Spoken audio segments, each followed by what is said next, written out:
house always wins. Play long enough, you never change the stakes, the house takes you.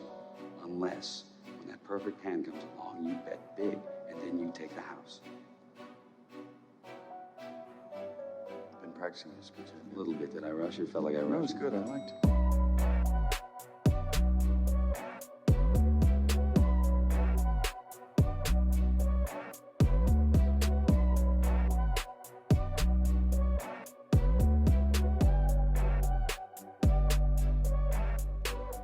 What's up, everybody, and welcome back to the Big Easy Bets podcast. I'm your host, Logan, and with me in the studio, Nick Von Brick. With us on the ones and twos, Justin the Russian Concussion Mascara. Hello. And Joseph Ascani back in studio. Good to be back. You recovered? Yep, fully. Alrighty, episode 130. First things first, if you're listening on YouTube, make sure you hit the subscribe button, like it if you want to, but most importantly, we have hit the 100 subscriber mark on YouTube. So again, the $100 for a 100 subscriber free giveaway. There's one important thing that you need to do. If you are subscribed to the show or plan on it, this is your chance. Make sure your subscription is visible. I need to be able to see it. So not everyone's subscription is visible, meaning you have to go into your settings and you have to specify that you are making your subscription visible. If not, we can't see that you're subscribed, which means in turn we won't be able to put you into the $100 giveaway. So you have the opportunity. We will announce the winner on the next episode. From now until then, you have the opportunity. If you're not already subscribed, go ahead and subscribe and make sure that your subscription is visible. That is very important, or else like I said, we won't be able to see. You won't be entered in. We gotta be able to see your username. But anybody that's already subscribed, thank you. And again, if you're listening and you have not already hit the subscribe button, go ahead and do it. Free $100, a shirt, and a hat could be coming your way. All right, episode 130. We're back from Arizona. Safe to say not the trip we were looking to, not the outcome we were looking for. Trip was fun. Outcome was not ideal, but all in all, I thought it was the best stadium that we've been to. Yeah, I've only been to one other stadium. What's that? Soldier Field. Yeah. What would you say? That's the oldest in the NFL. Is it really? Soldier Field. It's older than Lambeau? Yep. I mean, I thought it was sick. Yeah, you've been. I've been to a couple. Your third year now. Tennessee, fourth. Orlando, Tampa, Carolina. and then Carolina. Oh yeah, I keep saying Orlando. It was Tampa. We just went to Disney World as well. But yeah, Tennessee, Tampa, Carolina. I really liked Arizona. the retractable roof. It was cool how that was open during the game. Yeah, it was perfect weather. Perfect weather. Not a cloud in the sky. Not too hot. They had the top open. I mean, it helped we were row 5. The perspective was awesome. Mm-hmm. It was a cool experience for sure. Would have liked to get a win, but we tried Andy Dalton out there under center, and that's what you get. Had a lot of people question my football IQ because I said I didn't think that going with Andy Dalton made any sense whatsoever, and he basically made me look smarter than I am. So Angie Dalton. yeah. Yep, that's Nick's new name for me, Angie Dalton. I mean, he's up for a nomination this week. Yeah, it's FedEx, such a joke. Such a joke. Air player of Yeah, the who the hell week or put him something. up there with Burrow? Well, he was the and, Oprah of touchdowns. You get a touchdown. You get a touchdown. Doesn't matter what team you're on. Everybody gets a touchdown. He threw 6 touchdowns. Yeah. Yeah, that's such a joke. That's such a joke. He imploded on national television. We'll start with the worst thing we saw this week. I'll go first. The worst thing I saw was Dennis Allen's lack of accountability.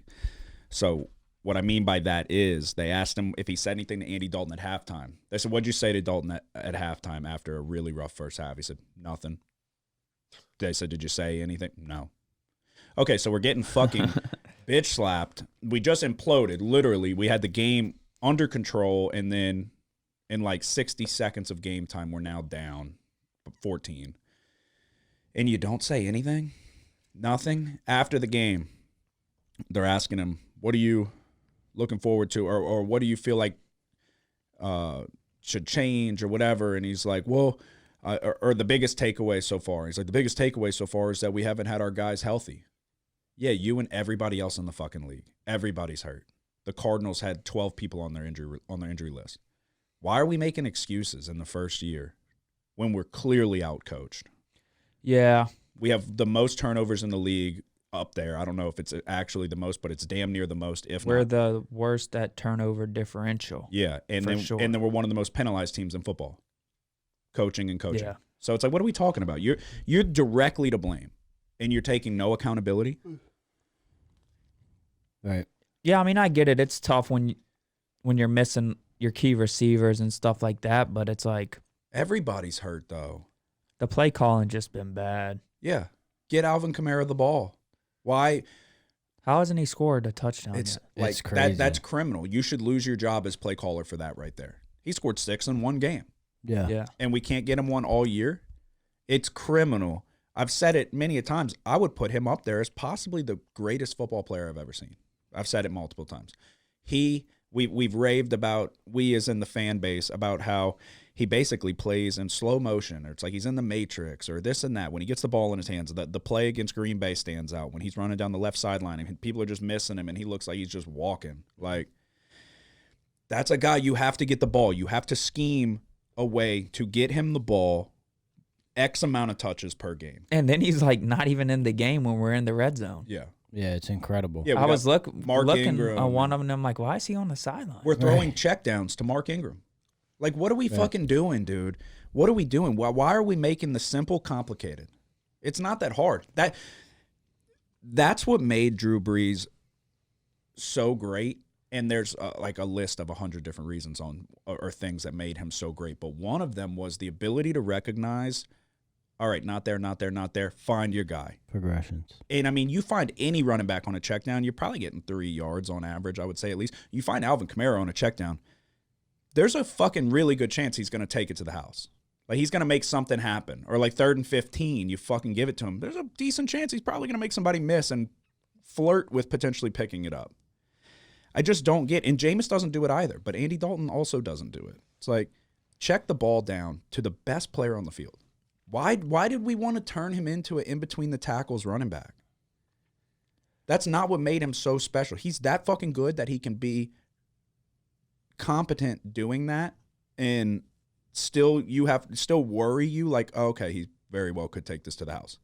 And he's going to get you 4 yards a carry at least.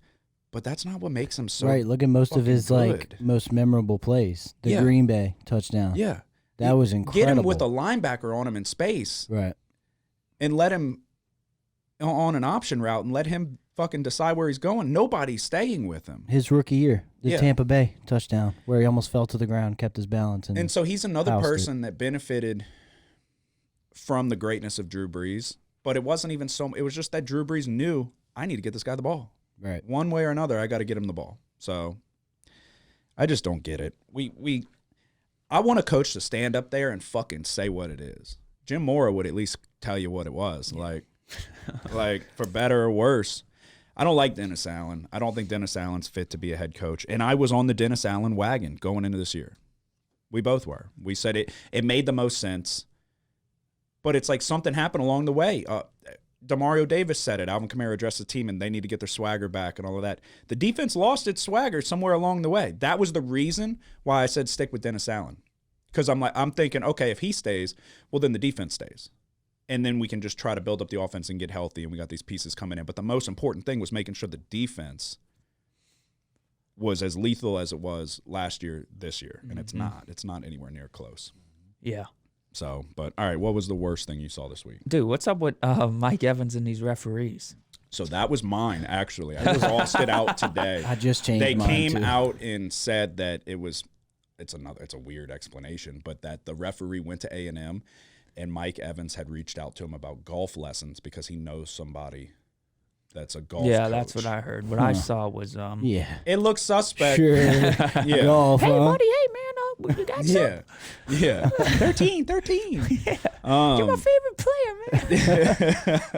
No, yeah, that was, I yeah. let you get away with a push-off. if you- Oh, yeah. Definitely. Yeah. But anyway, it was referees fraternizing with the players, so it's Yeah. like totally unacceptable. Well, the NFL dude. came out and said, like, don't even give the illusion of that you're doing that and this and that. So it's like, The illusion, they shouldn't talk to the players no. they before or after the yeah, I don't game give like a fuck that. where you went Right. to school. I don't care where you went to school. Exchanging That's why I said information it's like like that referee with Jordan. I didn't see it, Michael, but I believe you. I believe you, Mike. Yeah, no, that was literally mine. I crossed it out. All right, Joseph, what was the worst thing? Yeah, you I saw just this week? switched up to that, and I had the drop I mean, I don't like Mike Evans, so I guess it's a good thing. But that was one of the worst drops I've seen in a long time. Oh yeah, the long. Yeah, it ball. was That wide was open. bad. He almost was able to catch it off the tip. Yeah. But no, and you probably don't like this more. I wanted to see a good series. The Yankees fucking suck. Dude, I mean, it's like it was bad. You hype up a fucking 6th place, 7th place all-time home run record. Right.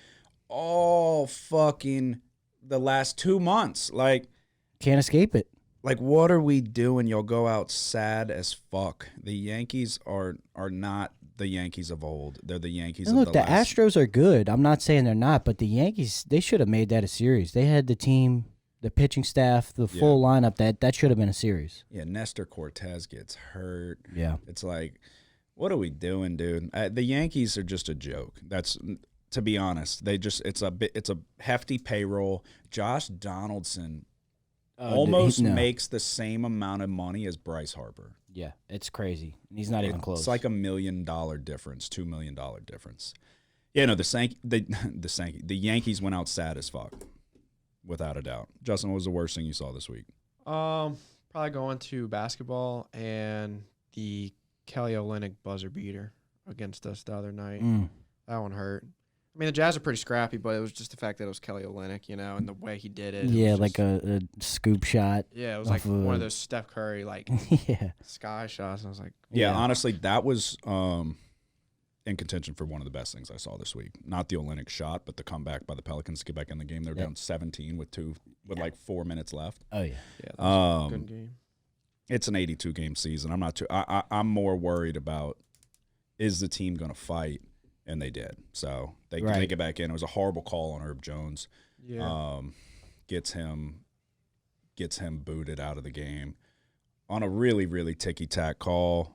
But the fact that you come back in and you force that game to overtime, and I mean, With no Ingram. yeah, or With Zion. a concussion, and Zion got hurt. late. Zion's gonna go out fucking sad again, dude.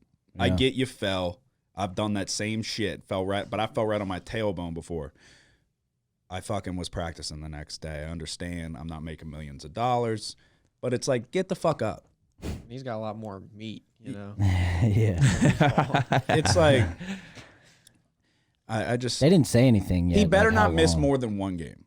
He better not miss It more I shouldn't know at be. first they were saying he was questionable to play for tomorrow or tonight. I mean, but it sucks as it's a first primetime game, and now him yeah, and against the Ingram Mavericks too. are out. Yeah, Yeah, it's Herb. like at some point we gotta like. Herb Jones is out as well. Yeah, he hyperextended his knee. Oh. Insane. But he finished the game, or he finished until he got fouled out, but he hyperextended it and then continued to play. They're probably just being cautious with him. But at some point, Zion's got to just rub some fucking dirt in it and play basketball. Yeah. You're supposed to be like imposing your will. It wasn't even a foul. It was a good block. You got taken out of the air by Jordan Clarkson. You should fucking slam that shit down his throat. So, I don't know. I don't, like, don't be Anthony Davis.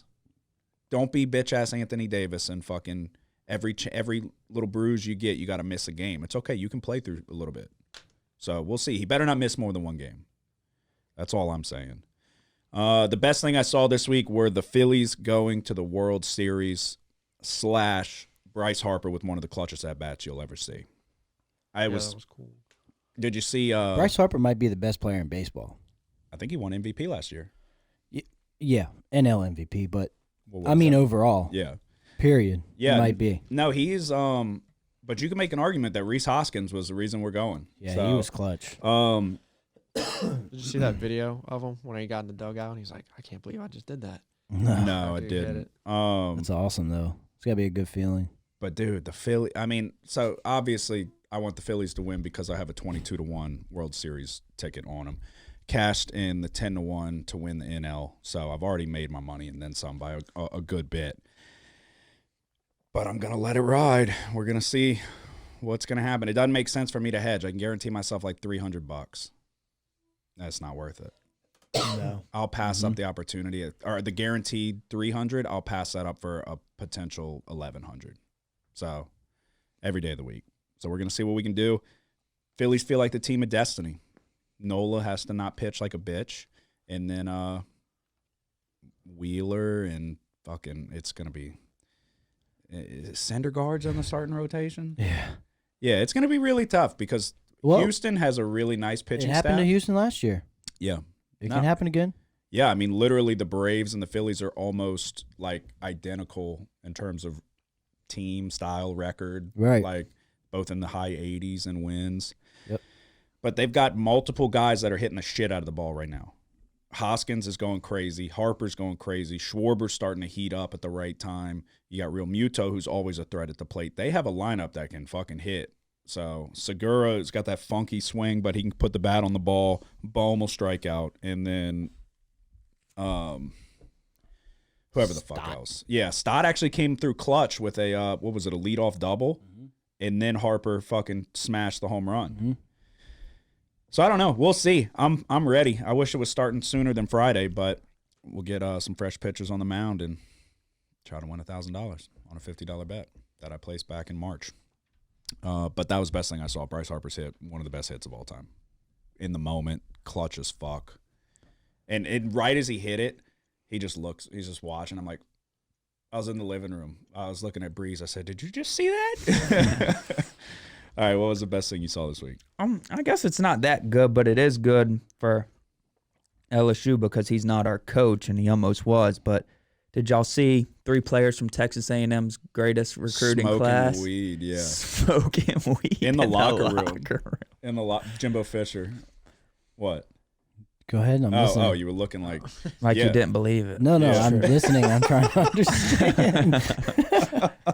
Yeah, no, that's fucking wild. Like, how do you even do that? In I don't know. In the locker room, you got to be dumb as fuck.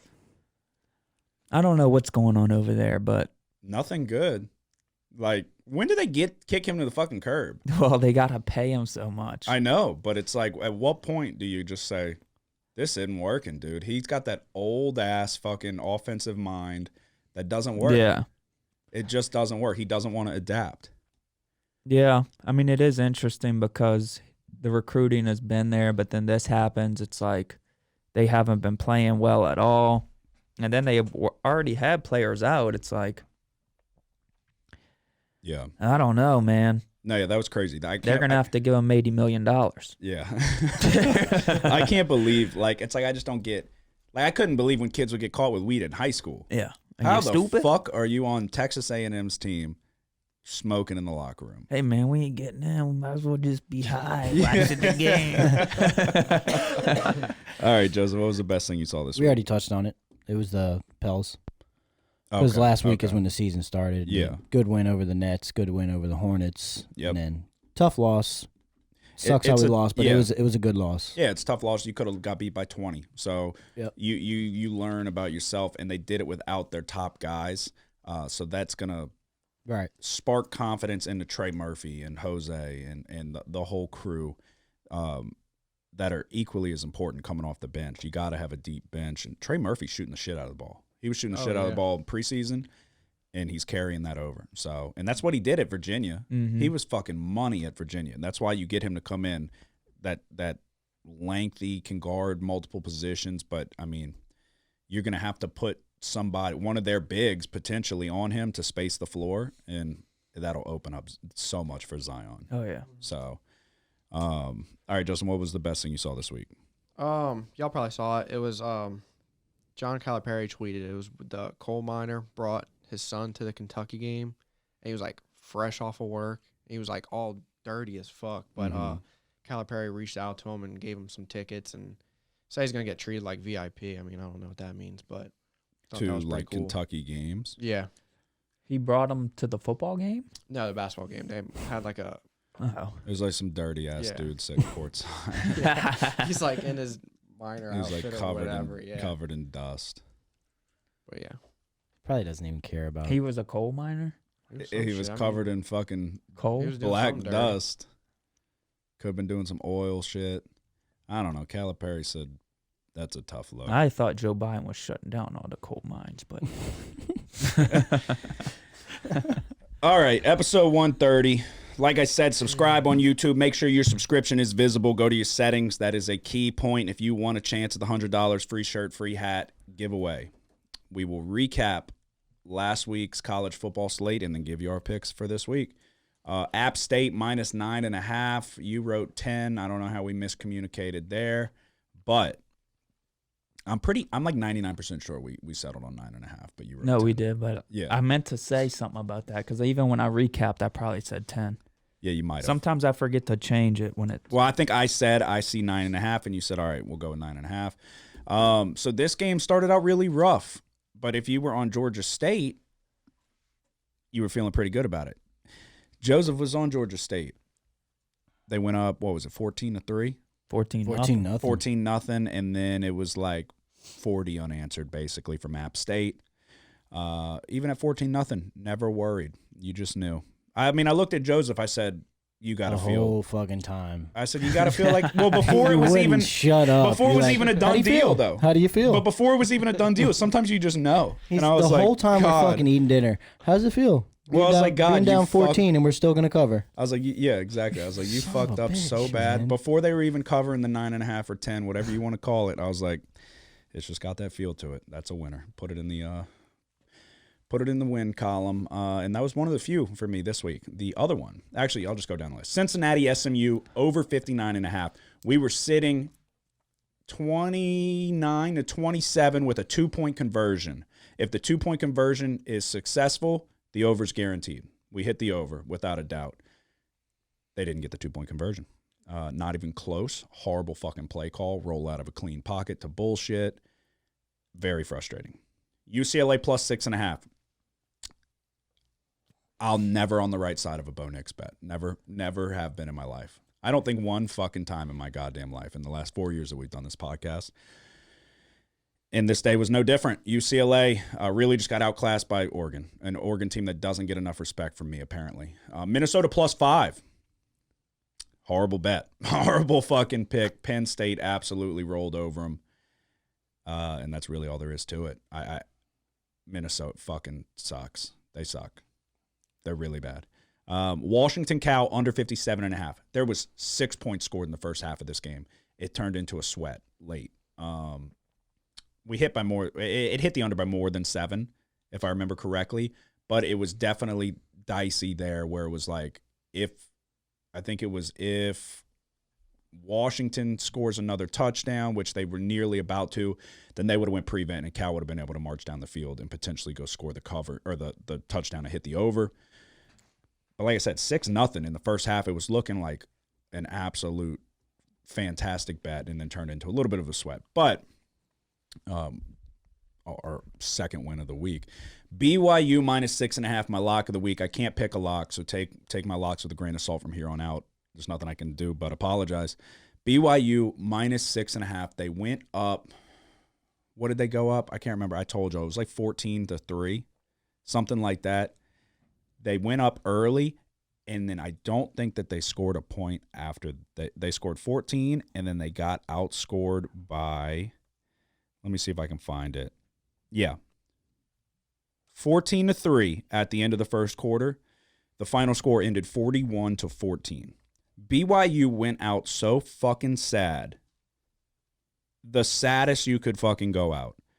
I don't even know what to say other than, I mean, they didn't even try to establish the run because 17 points by Liberty in the second quarter basically took them out of that game plan. I don't even know. I didn't fucking think that this was going to happen at all. I don't really know. We were traveling. I didn't get to watch it as much as I would like, but Liberty ran for fucking 300 yards.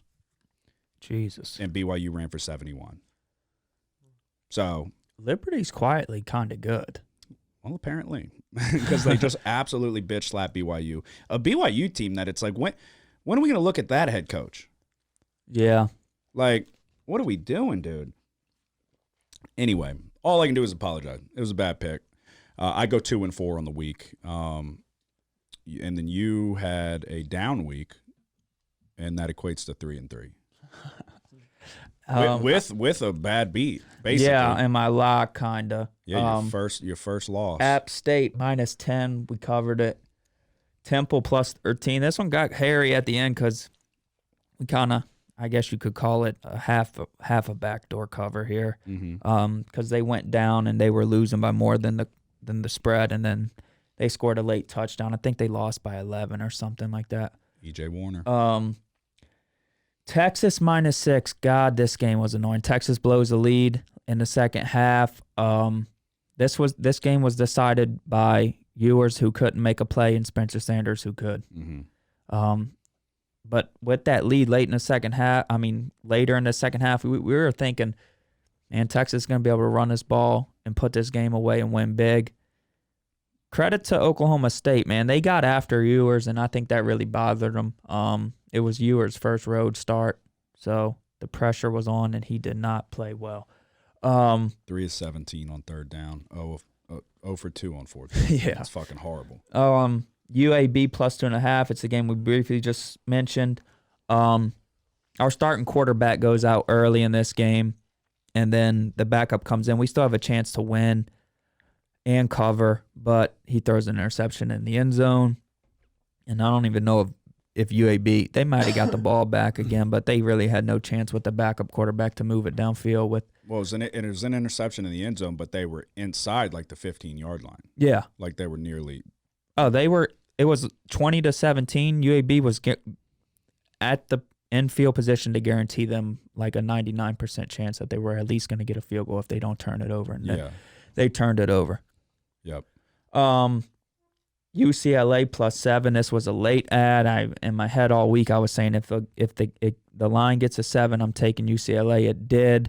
This game was kind of tricky because when you look at statistics, it's like it was an evenly matched game. UCLA had a lot of success running the football. The biggest difference here was that UCLA couldn't finish in the red zone and Oregon could. Well, and the onside kick. Yeah, the onside kick was big as well. But yeah, UCLA. I was expecting this to be a back and forth tit for tat game, and then when Oregon goes up 7 and then gets an onside kick, it's like, oh fuck, because UCLA was not showing much ability to stop Oregon. Clearly, they got 545 yards of offense. When they stole a possession, it was like, that's fucking bad. Yeah, and it was just like UCLA couldn't. Oregon was just scoring every time. No, yeah, that was the thing. Their defense just really didn't show up. UCLA on offense, they showed up. 448 yards of offense, 6 of 12 on third down, 2 of 3 on fourth down. 1 interception by DTR was not good, and then they had 186 yards rushing too. 6 yards per rush, something 6.2. Yeah, it wasn't the offense's fault. The defense just had to contain them a little bit, just a little bit. And then LSU. Uh-oh. This was -1.5, and then right after I betted it turned into a pick 'em. I was like, oh shit. Anyway, it didn't matter because LSU rolled in this one. Ole Miss's defense wasn't any good, and then when they get behind, man, and they're forced to throw it, Ole Miss struggles on offense. Yeah, and I don't really give a fuck. The main thing that I'm thinking about is the fact that LSU looks like the real fucking deal. If Jaden Daniels can play like this. No, it's what we were complaining about week? to start the season. It's like, man, throw it to your guys. Yes. Just please throw it. Yeah, you have to trust your guys. You have to. You have too You many don't have weapons. to be the best thrower to throw it to these guys. Yeah, out that's there. what we said. A 50-50 ball is a 70-30, 80-20 ball in reality. If you have a one-on-one, throw it up there to your fucking receivers and let them go get it. Harold Perkins is so fucking good. Oh, yeah. He is so fucking good. And they're finding different ways to play him. Yes. Which is it's like really important. It's like Michael Parsons almost. Yeah. Fast as fuck, but big. So it's like he could cover. He could rush the passer. He can stop the run. He can do anything you want. So it's like if you had 11 Harold Perkins on defense, it's like you have the best defense of all time. It's like it's like Michael Parsons. You watch him run. It's like, holy fuck. Yeah. He's so big, and they say he runs like a low 4.3. That's what the announcers said. If that's true, it's like, why is he not playing running back, wide receiver, quarterback? Like, I would just say, like, we need a play, we're going to Michael Parsons, no matter what that means. We need a punt return, Michael Parsons. We need a 50-yard field goal, Michael Parsons. He would fucking be on the field every time for me. Harold Perkins reminds me of him. It's making up for, we got a bye week, but it's making up for an interesting Alabama game. Spread currently sits at 14.5. Oh, that is what it is now? That's what I looked today. See, like last week I looked, it was 17 for the early spread. Yeah, well, after the Ole Miss win, I guess it came down. All you fucking If you can get morons. more than 2 touchdowns, that's really important because the game's in Tiger Well, Stadium. that half point, I was like, Yeah. it'd be hard pressed not to take. So we'll see what it does, but All you morons out there talking shit about Brian Kelly after a week 1 loss when he comes and takes over a brand new fucking program at the beginning of a 10-year contract. A lot of people are cheering now. But Daniels, dude, impressive. He was 11 special. touchdowns in the past 2 games. Yes, he was special at Arizona State. There was game-winning drives. Like, he showed the ability with his legs. I bet on Arizona State quite a few times that year. He showed the flashes. So it was, is it going to translate to the SEC? Is it going to be different? But it's like he has limitless potential. He's just got to fucking trust Yeah, I his think guys. he's only going to get better. His arm talent leaves a little bit to be desired. It's not spectacular arm talent, but it's not like, oh, you can't do anything with that. When you add No, that but his in, ability to run. that's his like, best asset, definitely. But he can sling the ball a little bit too. He's just got to trust it. It's like he throws like we'll see. Like, yeah, but now that he's playing better, I just think confidence it's sky going to high. compound too. Because that's what I thought in the beginning of the year was that, oh, he's playing he's not confident in throwing it. So he's always looking to run. Every passing play, he's almost looking to run first. And it's like now that he's throwing it a little bit, even J. Ray Jenkins was wide open. He broke free at the line of scrimmage, and he was late with it. But it was a underthrown ball. But J. Ray Jenkins come back and made an incredible play. It's like, dude, just put the ball that's all J. Ray Jenkins does. in the air for your receivers to make the plays. J. Ray Jenkins might be the plays. best wide receiver to ever suit up for LSU. So, I mean, you'd be hard J. Ray pressed to make an Jenkins argument is not. underrated. Yes. Yeah. He does nothing but make plays and score touchdowns And when we need beat them. Texas A&M. So 3-3 week for you, 2-4 for me.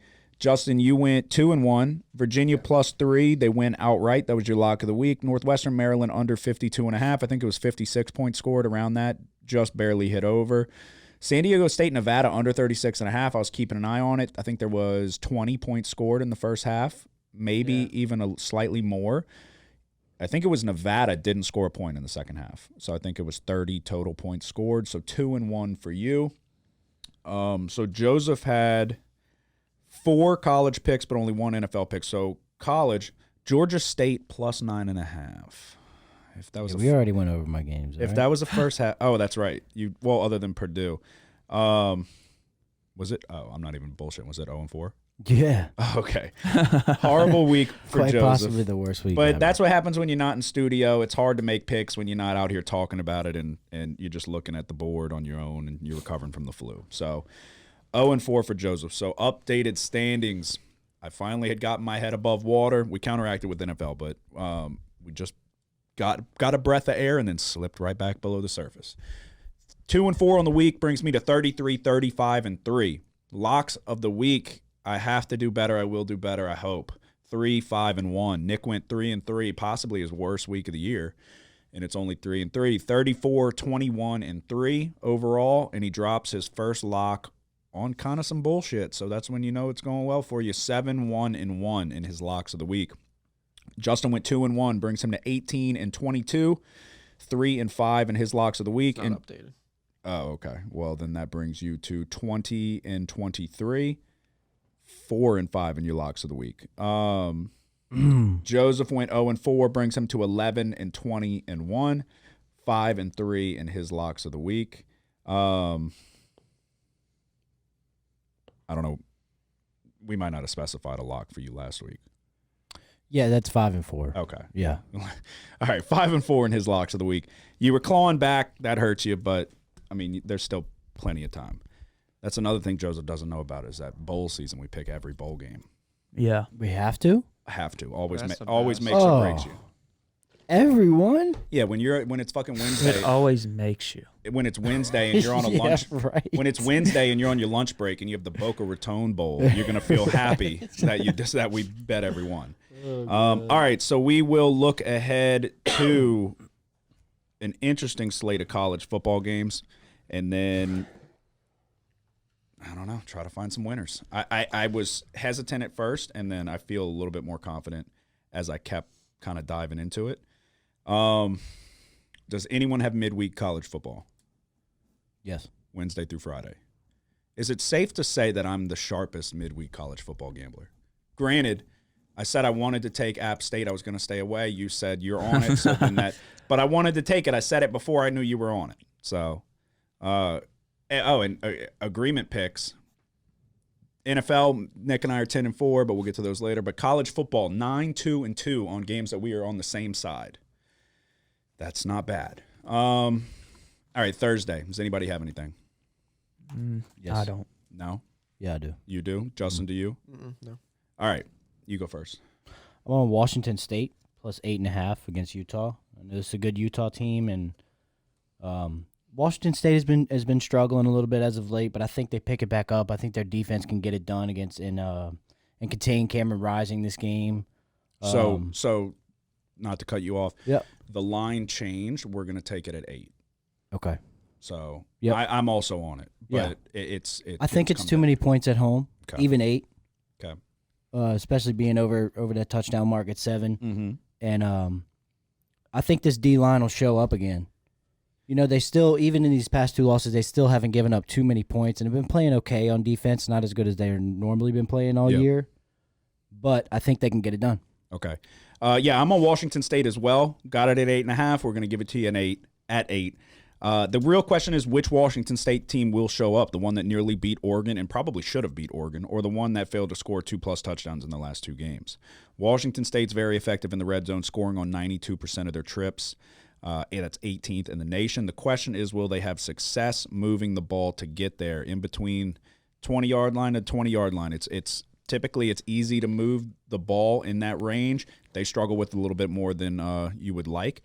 Ward, this one thing I don't like, gets sacked an average of 3.7 times per game. That is 125th in the nation, nearly bottom of the barrel. Utah, middle of the road in terms of getting to the quarterback, tied for 58. Although Washington State does a good job getting into the backfield, 23rd. I'd really like to see 23rd in the nation. I'd really like to see them establish the run here. Don't put it all on Ward's shoulders. Red zone defense was one thing I was keeping an eye on here. Both are tied for 63rd in the country. But the way they judge the red zone defense is how many times the team enters the red zone and comes away with points, whether that be a touchdown or a field goal.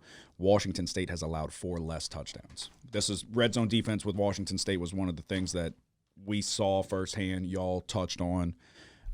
So they do a much better job of holding the team to a field goal, whereas Utah is kind of broke and allowed a touchdown. 8.5, 8, whatever we take. We'll take 8. Does feel like too many. The back door will be open. Utah just came off of a really, really high-intensity win over USC, which that was 2 weeks ago, though. They had a bye, right? Yeah, both teams are coming off of a bye. It was the honor and the 2 players that passed away, all of that. Utah is good, but I think it's too many points. I'm going to take Washington State as well Thursday night. Anybody got Friday? Dude, I was almost on LA Tech, but they have some serious quarterback issues. I was looking at that one too. The starter went down. All I know is he got hit hard. That's all the reports I can find. Mm-hmm. And then, so I don't know if that means it was a head injury or whatever. Yeah. But the second string guy comes in. Well, he hurts his knee. He's out for the year. Oh, shit. So they're on their 3rd string quarterback? Or I don't know. The starter might be back. I don't know. The line's at 6.5. FIU's not really any good, but neither is LA Tech. Yeah. But it's like 6.5 on the road. Sounds like you're staying away from it. I am, but I was almost on LA Tech until I can't find any information about the quarterback. Yeah. What's up with him? Could be a late ad, potentially. Yeah, possibly. Justin, are you on anything Friday? Nope. Joseph? No. All right. Nobody's touching ECU BYU, huh? You should take Carolina. You think? I don't know. All right. BYU might have just. I mean, they might have thrown in the towel. It's possible. Saturday. Who feels good? I feel okay. Let's talk Ohio State, Penn State. Are you on it? No. No? Are you? Mm-mm. All right. I'll go first. Mine is very short and sweet. The way I see it, the Big Ten, safe to say it's a 2-dog race, right? Would you agree? Yeah. Ohio State, Michigan. Michigan rolled over this team. Like I said, it's a 2-dog race. Big Ten, not really known for passing the football, at least in my opinion. I feel like it's more of a run the ball, play good defense type of conference. Penn State is 79th in the nation in passing defense. They give up, I don't remember what it was, fucking 200 and actually I can tell you in 2 seconds if I'm going to be lazy. Penn State gives up 233 yards per game through the air. Like I said, 79th in the nation.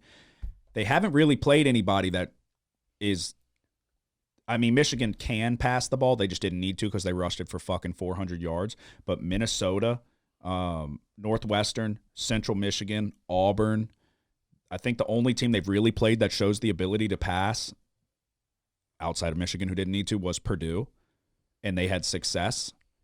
You've played a lot of teams. Going down to Auburn, I get it, but it's like you got Ashford down there who can't throw the fucking ball to hit the bright side of a barn. So it's like,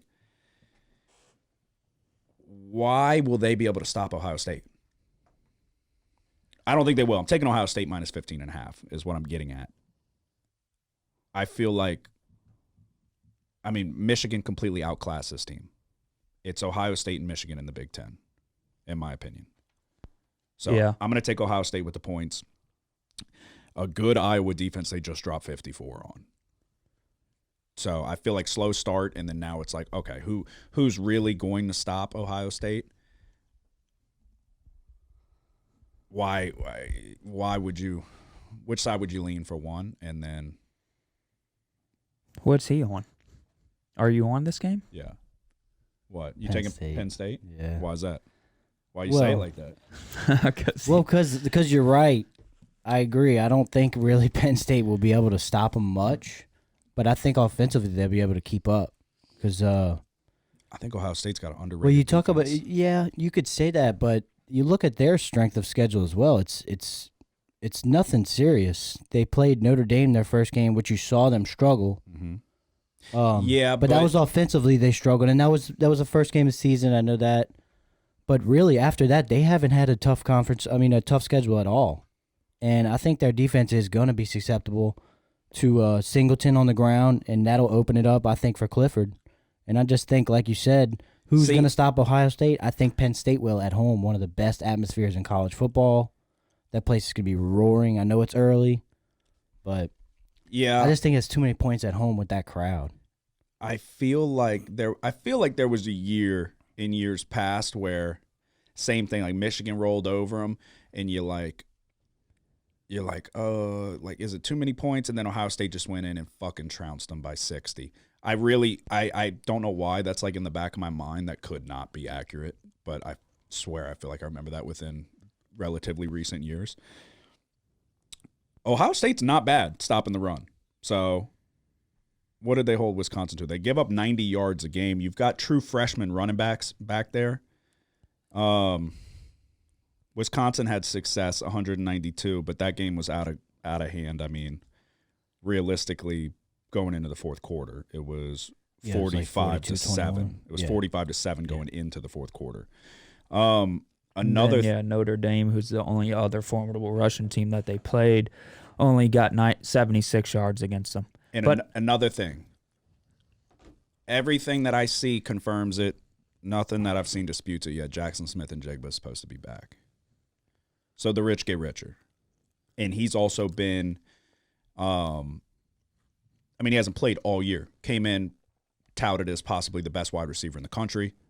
He's going to want to assert himself. So it's just, you've already got guys that are putting up 54 points on an Iowa team that prides itself on its defense. Now you throw in Jigba in there. You had 3 guys against Iowa catch a touchdown. Fleming, Egbuka, and then Marvin Harrison Jr. Actually, okay. I could have swore he didn't play. Smith and Jigba did play, but only 1 catch for 7 yards. Was he on a snap count or something? I don't fucking know, I guess. But they smashed him. Yeah, they didn't need him. Yeah. But I was looking today, and Ryan Day says the plan is for Smith and Jigba to play. But Iowa's offense is just the worst. No, I know, but offense ever. No, I know, but I'm not more so worried about how That they was beat why them. their defense got destroyed. Yeah. Because even if the only touchdown Iowa scored come from their defense, a fumble recovery. Yeah, First and that was of the early. game, Yeah, so it's like, I mean, what do you expect? For this game in particular, Penn State at Ohio State, this just feels like one of those games where Ohio State, to me, just judging from last year and then earlier this year against Notre Dame, it's like I don't know if this is a game that they don't show up and win by as much as they could, you know? What- And then what do you- I don't what do you agree mean- with Joseph. What do you mean by that? Well, before we get to that, I'm trying to see like what side. That Well, was a at times confusing way Stroud to has say it. struggled. You feel like he is going to show up this week, or you feel like I feel like this is a situation where he could struggle. okay? And I don't think that it's Penn State's offense that keeps them in the game. If anything, it's going to be their defense, and then getting behind the crowd, turning this into somewhat of an ugly game, I think. But Yeah, I don't see much way. Clifford struggled mightily against Michigan.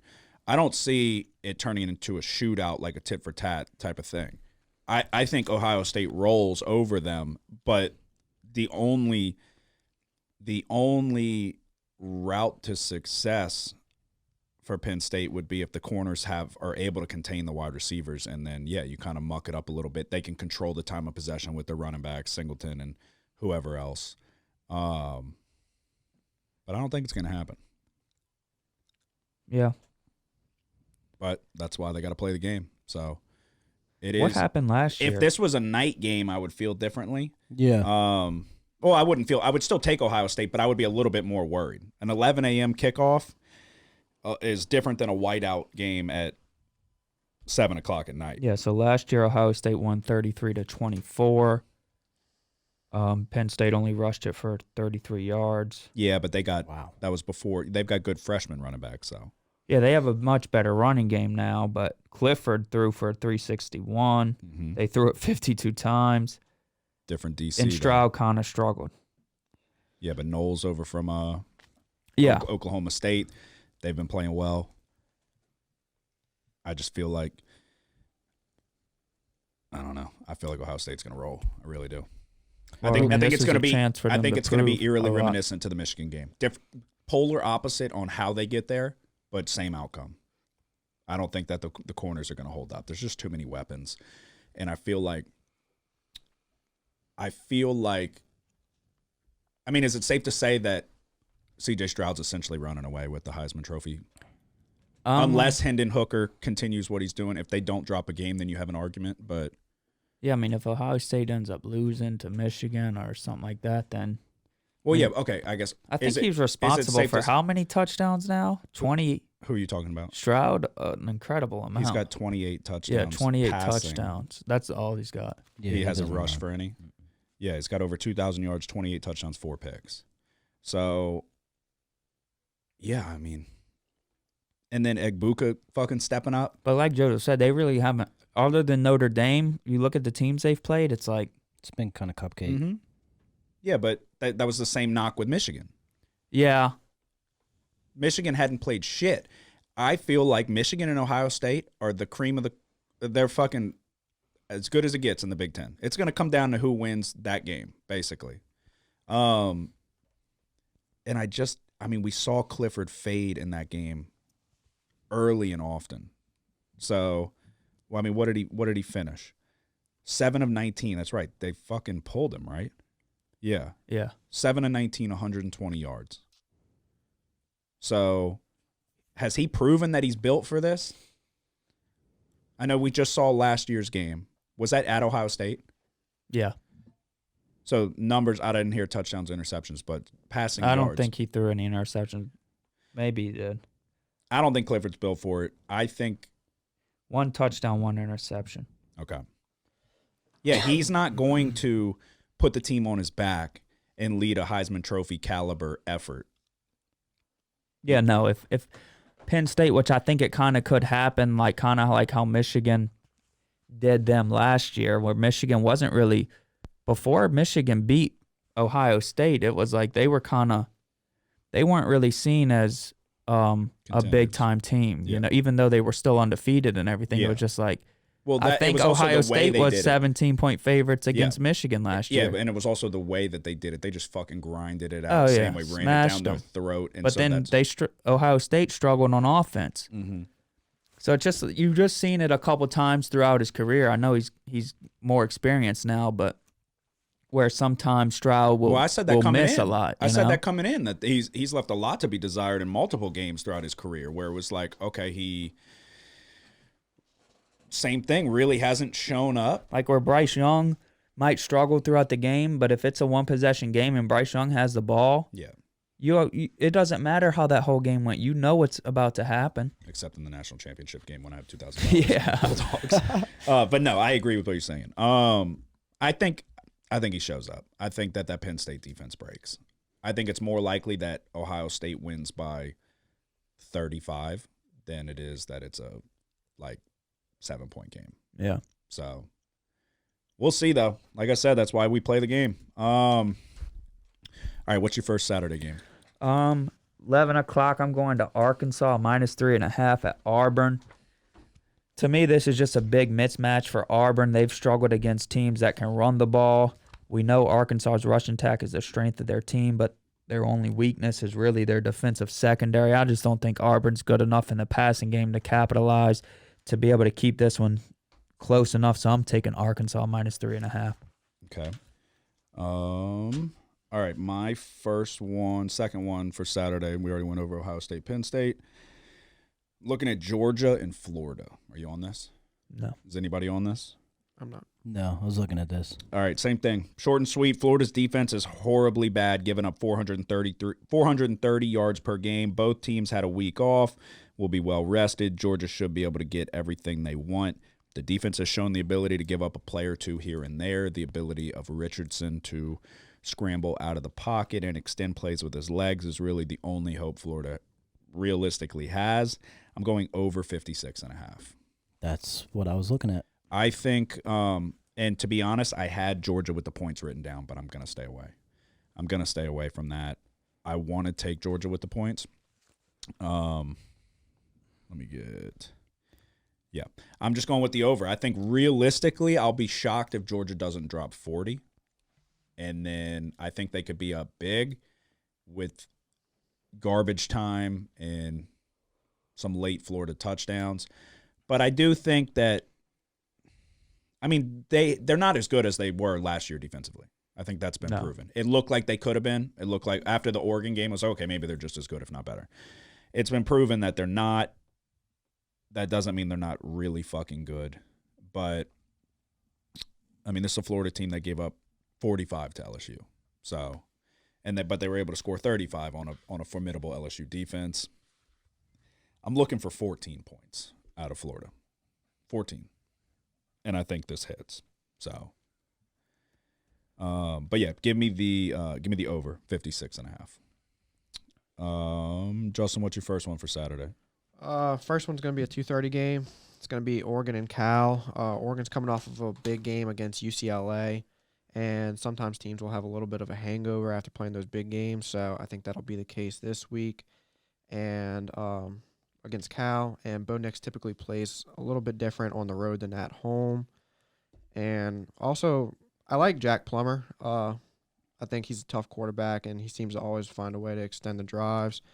I think Cal will give Oregon some trouble as they're only allowing 117 yards on the ground a game and 275 through the air, but I'm going to take the under at 58. Okay. You're taking the under or you're taking Cal? No, I'm taking the under. Oh, okay.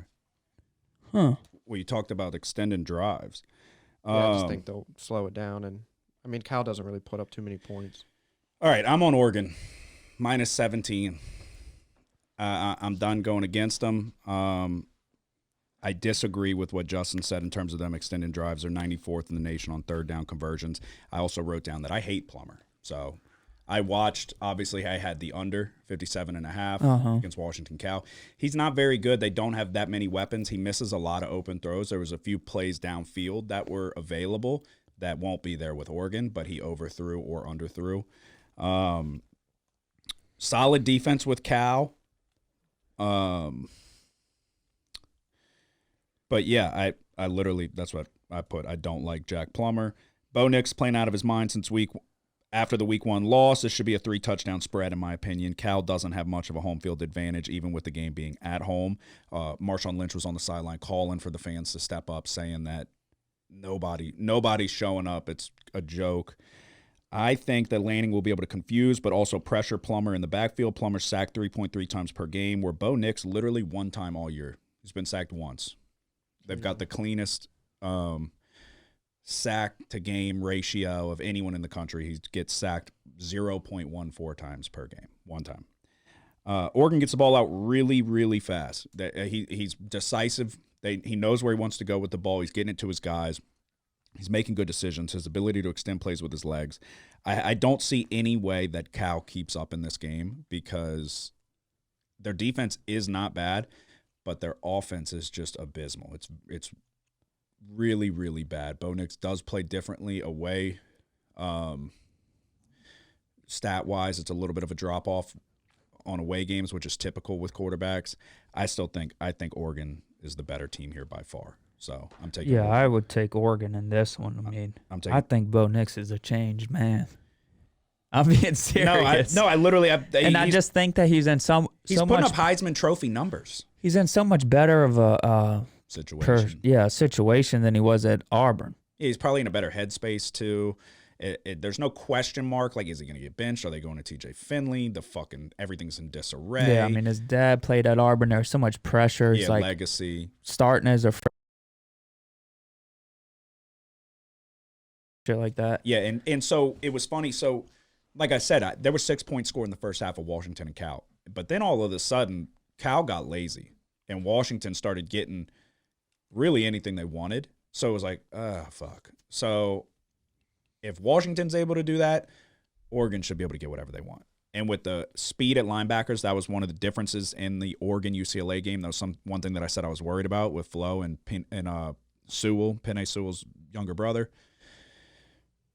I don't see, like I said, I have this as a 3-touchdown spread in favor of Oregon. So at 17 points, I'll take it.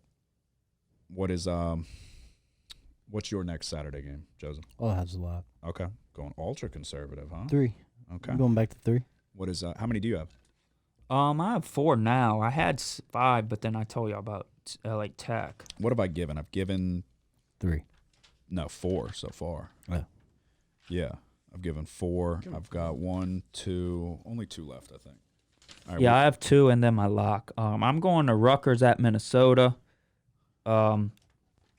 Minnesota's just a team that when they play like teams that aren't that good, they beat up on the team. They beat up on them. But then when they play like a team that's good or that you think they might be equal to, they get crushed. So I'm gonna end up laying the points. Minnesota -14 here. I just don't know how much Rutgers is going to be able to do on offense, and then I think that their defensive numbers are a little bit skewed. I mean, when they play better offenses, they struggle. So I think Minnesota gets behind the running game and the defense here at home and bounces back. I'm taking Minnesota -14. Okay. Justin, what is your next Saturday game? My next one is going to be another 2:30 game. Taking the Oklahoma State +1.5 against K-State. I'm not sold on the Kansas State team. I mean, I know they're 5-2, but I think the only really impressive win they have is against that Oklahoma team who was ranked 6th at the time. But didn't they just? Oh, they lost to TCU. Yeah, but something happened there. Yeah. Adrian Martinez went down. yeah, He got knocked out the game. yeah. What's his status? He's questionable for this week, and then so is the backup. So the Yeah, I third think string. they had 2 guys They go must down. expect him to play if this is a 1.5. Yeah. point spread. Oh, yeah. And, And when he plays, Well, dude, he started off that game. I think the first play of the game, he ripped off like a 15-yard run. No, yeah, they're good. They're better than I thought. I mean, realistically, if he doesn't get hurt, they probably beat TCU, who Yeah. I think is a very good team. It's a fishy line. For sure. Yeah, it's a strange game because both of these teams are kind of similar in that. I mean, mainly Oklahoma State, that you keep thinking their time's coming. in terms of what getting it going. And I know against TCU they barely lost it, but I was like, this is a prime spot for Texas. And then Sanders plays incredible. He makes all the plays. Mm-hmm. I mean, this one's on the road. I don't know. This is such a tough one for me to pick. Yeah, I'm staying away from it. Kansas State at home, coming off of a loss where they probably felt like if their quarterback plays, they win. Yeah, and their only other loss was to the Tulane. Yeah, the 23 ranked Tulane Green Wave. And I was on Tulane that game. And that was a funky fucking game. So, but since then, I mean, you've got Oklahoma, you've got Texas Tech, Iowa State, and a gritty fucking grinded out road win. I don't know. It's which Oklahoma State defense is going to show up. I mean, look, they really haven't. Texas turned it over 3 times. Texas ran it all over them, but turned it over 3 interceptions, and still they got 34 points scored on them. But the biggest thing that Oklahoma State did well on defense was they got good pressure on Ewers. Mm-hmm. So I don't know how that translates in this game where the quarterback can run, and then obviously Deuce Vaughn's a really good running back. So I mean, Kansas State's game is running it. Yeah. So that will neutralize a good pass rush. Yeah. Yeah, I'm not touching it, but we shall see how it goes. Let's see. Pelicans are hanging tough with Mavericks 66-64. We're winning at halftime. Yeah, they were up like 16. Lead. We're in Dallas. No, it's at home. Oh, okay. Yeah, I mean that's the NBA. That shit happens all the time. Yeah. I was looking at Miami, Virginia under. I'm going to stay away from it. I see 47.5. Tyler Van Dyke is doubtful to play. The backup's bad. Virginia can't do shit on offense. I'm going to stay away from it, but I was considering it. All right, this one is interesting for sure. This is my last one, and then I have a lock. Kentucky versus Tennessee. A Kentucky team that goes as far as Will Levis takes them. I know Kentucky has a number next to their name, but will Tennessee really be up for this game, especially with Georgia looming next week? Tennessee's defense is horrible. 130th in the nation against the pass. Kentucky is the 8th ranked defense on first down, and they're the 20th ranked defense on third down. So Tennessee is the 28th ranked defense on third down, but they are 106th on first down. So they don't find themselves in a lot of third down situations because teams are having so much success on first and second down. I'm going to take Kentucky plus 12.5. I think the back door will be open the entire time. But I also think that I think this will turn into a dogfight. I think that Levis is looked at as potentially one of the top quarterbacks coming out of this class. I think this is a perfect opportunity for him to show it and increase his draft stock against literally like the fucking worst defense, the worst secondary. I like Rodriguez at running back. Establish the run. It'll make Levis's life even easier. I think the spread should be like 9.5, 10 points. So I'm taking Kentucky. I like Kentucky. Kentucky, I fucking hate that shit. I don't know how many times I got to say it. Justin, are you on it? No. Okay. Kentucky plus 12.5. I think it's going to be more back and forth. I don't think it's going to be a one-sided like runaway. Yeah. I mean, you just worry because even though Levis is looked at like he's really, statistically he's okay. It's like they aren't that good of a running team as they usually are. Their defense is still pretty good, but I don't know. You just worry here. Rodriguez is not having a bad year though. I don't know if there's any stopping Tennessee. I know, but their secondary is so bad. Yeah, but I don't know. I just from the Kentucky games that I've seen, they're not like a prolific throwing team. So, and their offense really kind of isn't what wins them games. It's like, I don't know, this one would just both sides worry me just because, like you said, Tennessee looking ahead to Georgia, which is going to be, they said Alabama and Tennessee was the biggest game. Well, this is the new biggest game of the year. It's like, yeah, Georgia's number 1. They just keep getting bigger and bigger. Yep. So, maybe this is one where they kind of sleepwalk. But we saw it with Florida. The back door was open there, and Florida made that a game, an onside kick away from going down and potentially, and they might have recovered the onside kick. I don't remember. But all I know, they lose by 5. This is I think Kentucky has a better chance of putting points up than Florida did. Richardson looked like shit, and he threw for... Talking about Florida and Tennessee game? Yeah, and he threw for 453 yards. Yeah. So, yeah, I don't know. I don't feel like they're going to be up for it. Like I said, I know they have a number next to their name, but it's still Kentucky. It's not like a team that, at least maybe I just don't recognize them as like a powerhouse or like I could just see them sleepwalking through this game. No, there's probably better teams than Kentucky that aren't ranked.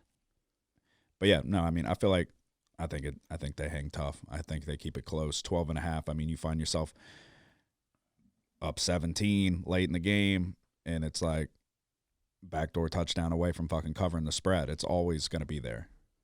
I don't see it being a 40-point blowout for Tennessee. It's certainly possible, but I feel like, and I think the public's all over Tennessee. Yeah, I'm sure. Which I like. Like I said, Georgia looming on the horizon. It's tough for me to, like I said, this is it's like it's kind of, it's a gross spread, but yeah, I don't know. I think Kentucky hangs close. Bet's already placed. I'm rolling with it. I just feel like that secondary is so fucking bad, like really, really bad. Which is kind of remarkable that they held LSU to 13 points. But yeah, that game was a shit show from the opening kickoff. Well, I mean, that game was just, it couldn't have went worse for LSU. But also, I mean, yeah, I don't know. We'll see. Kentucky plus 12.5. All right, all we have left is locks. No, I have another one. Oh, go ahead. This one's kind of like the Rutgers-Minnesota game. I'm going to Northwestern at Iowa, and I'm going to lay the points here again with Iowa. I know that their offense just sucks. It's the worst. I would lean that side. It's the worst ever. I was like, there's no way you fucking take it. No. Okay, yeah. I'm thinking a different team, but still. Northwestern's what, 1-6? Yeah, they're not any good, but stop the run, and then it's like their defense is just so bad. If you can't move the ball a little bit against them, and you're not moving it against anybody, and then Northwestern on offense, I don't know how much they're going to be able to do. You look at when they've played decent defenses, Wisconsin, they only scored 7 points. Penn State and Northwestern only scored 7 points. Miami of Ohio, they only scored 14 points. Mm-hmm. So, no, you just look at it. I think this is a game where Iowa probably could blank them, you know? They should. So, at the very least, maybe one touchdown. So, I don't know. I'm going to end up gambling here a little bit and betting that Iowa's offense does more than 14 points per game, which is their average. What they're averaging. So, I'm taking Iowa minus 11. Okay. All right. There's a few others that I'm interested in. That Coastal Marshall game. Yeah. Which is on NFL Network. I love that. What, that it's on NFL Network or the game? I see those. I haven't watched one yet. How's the broadcast? But Boise and Colorado State, why the fuck is Boise State laying 27 against anyone? Serious. Dude, Boise State's not that good. They freaking smashed Air Force last week. I don't think they did. They beat them 19-something. 19-14. Yeah, and they were underdogs. I wouldn't call that I mean, I guess they were leading the whole damn game. I mean, when you think they about... They were 2-point underdogs. Taylor Green didn't throw a fucking touchdown. This dude's a problem. Yeah. Who are they playing? Who are they playing? Colorado State. Oh. Yeah. They suck, but it's 27 points. The strength of this Boise team is running the football and their defense. Taylor Green, 16-24, 227 yards and an interception. I told you, I've gone on record, this motherfucker sucks. Bad. His mechanics are horrible. I'm surprised. Oh, and also, too, let me see. I want to say Air Force, turnover on downs because of, it was 4th and 3 at Boise 11. He picks up a 6-yard pass, holding on the offense, back him up 4th and 13, pass incomplete. So they were basically at the 10-yard line, about to get a fresh set of downs with 2 minutes and 44 seconds left to take the lead. Does Boise get in field goal range to win the game? Possibly, but probably not with Taylon Green. That's what, because I was keeping an eye on this. It was because it started out all Boise, but then it ended up. Yeah. I mean, realistically, you're right there. They pick up that first down. Air Force wins the game. You get a fresh set of downs inside the 10 because he picked up 6, actually. So they were going to be on the 5-yard line. That's a touchdown. 99% chance that's a touchdown for Air Force. So he is not the future at quarterback for Boise. Let's put it that way. So I don't think that Boise State should be laying 27 against anyone. Yeah, maybe that's true. It is strange. The statistics are just. Because I liked Colorado State against, who was it? A couple weeks ago. Nevada. They won. Nevada sucks. I get it. But they were, like, I want to say, relatively decent underdogs and won. Yeah, a few points. But they won outright. Yeah. I remember. I don't think that they should be 27-point favorites against anyone on the planet right now. Not even Hawaii. Fresno, without Hainer, they beat them 40-20. 20 points. San Diego State, 35-13. UTEP, 27-10. UT Martin, 30-7. I mean, they played shitty teams. They haven't covered 27 against anyone. So, I don't know. That was just one thing that I thought was interesting. I'm not going to go against them on the blue turf. But I thought that was interesting. I was interested to see if somebody was going to be on it. Another one I would consider UCLA minus 16.5 against Stanford. Back at home, again, not much of a home field advantage, but after the loss that they just had, I could see them coming out and smashing Stanford, who I don't hate, but I don't think that they have the defense to really contain them. But I don't know if anybody else had. There's just always a few that I see that I'm like, just don't make sense. Yeah. Or that I'm interested, but I don't have the balls to take. So, but all right, we will move on to our locks of the week. You're good, right? Yeah. Everybody's good? Mm-hmm. All right. All right, the most important bets of the week are locks of the week for college football. College football week 9. I'm going to let you lead it off. You're leading the way 7-1-1 on your locks of the week this year. I'm going to, I guess it's somewhat of a big game. Notre Dame at Syracuse. Syracuse is 2.5-point favorites. And it's pretty simple for me here. Syracuse has struggled against teams that can run the football. Last week they allowed Clemson to 293 rushing yards. I just think Notre Dame's offensive line can get a good push against Syracuse. I like Notre Dame to get the big one on the road behind their rushing attack. I'm taking them as well. I was so fucking close to taking this one. I don't like Schrader. I think Schrader puts the ball up for grabs. Yeah, I think in the defense, which I didn't even mention, I just think if you can stop Syracuse from running the football and make Schrader have to do too much, it's trouble for Syracuse. Why did Sean Tucker only have 5 carries? Yeah, they asked the coach that, and he was like, yeah, because they do a lot of RPOs, so they were Clemson obviously was stacking the line so it was Schrader pulling them and throwing them a lot. But like he had a nice average. What did he end up finishing with? Oh, I don't know, but he ran it like 20 plus times. Let me see. What did? But a lot of their calls are options, you know.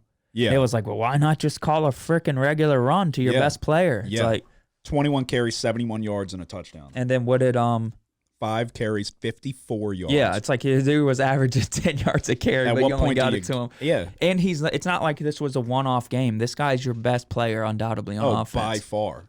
But you only were able to run it with him 5 times for 50 yards. Yeah, no, makes no sense. It's like Alvin Kamara, get him the fucking football. Not saying he is like Alvin Kamara, but same situation. Get him the football. It's your best player. All right, my lock of the week. You're on it. I really like it. Arkansas minus 3.5. Again, I can't pick a fucking winner to save my life when it comes to locks, but Auburn is dying to fire Brian Harsin. Dying. They want something.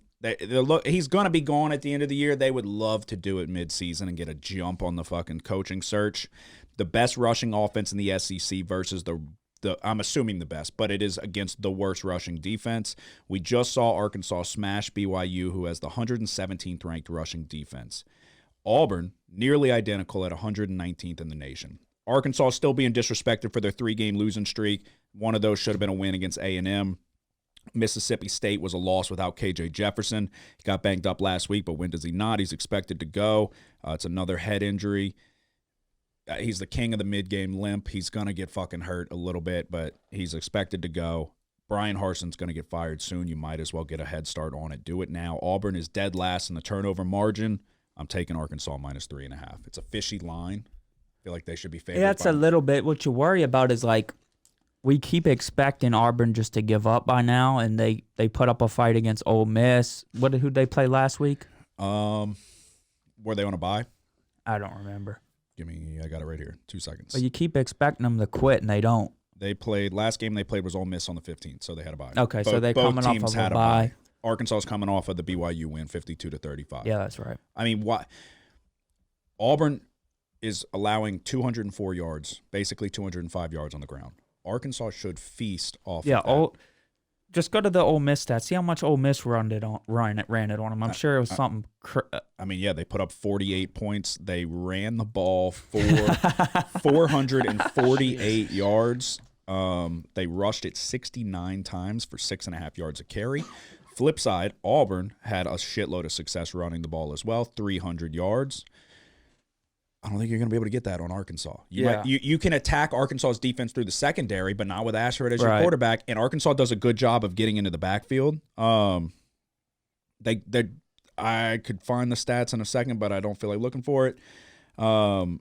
They do a good job of getting to the quarterback. They're gonna pressure Ashford. He's gonna make mistakes. The turnover margin speaks for itself. Dead last in turnover margin. So they're not forcing turnovers, and they're fucking giving it to them. So for a team that can run the ball the way that Arkansas can, if you're gonna give them extra possessions, they're gonna grind out the clock. They're gonna win the time of possession battle. And I mean, it's gonna be I think a battle in the trenches that Arkansas will win.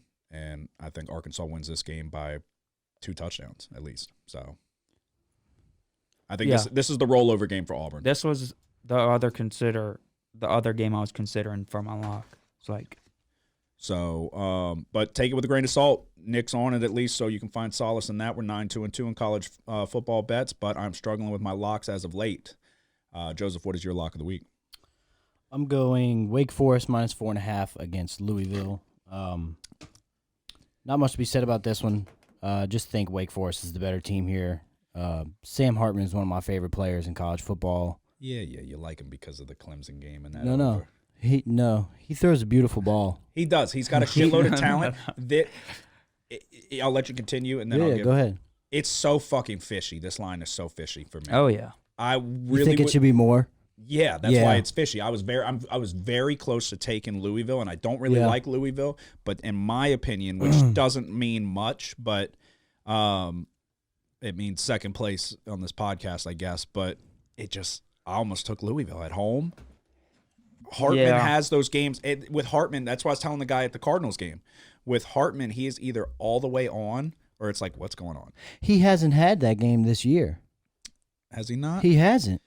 I mean, he's coming off against Boston College last week, and I know it's Boston College, but Boston College is a team who Louisville lost outright to.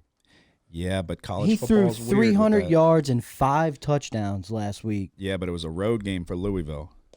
At home, Louisville just beat Pitt 24-10. But it's Boston College. That was kind of surprising to me. I thought Pitt would hang tough. Because I was looking at that Pitt line. It was last week, right? Yep. Yeah. And I was like, man, maybe I'll take Pitt. And now I was like, I don't know what's going on with this line. Why is it so?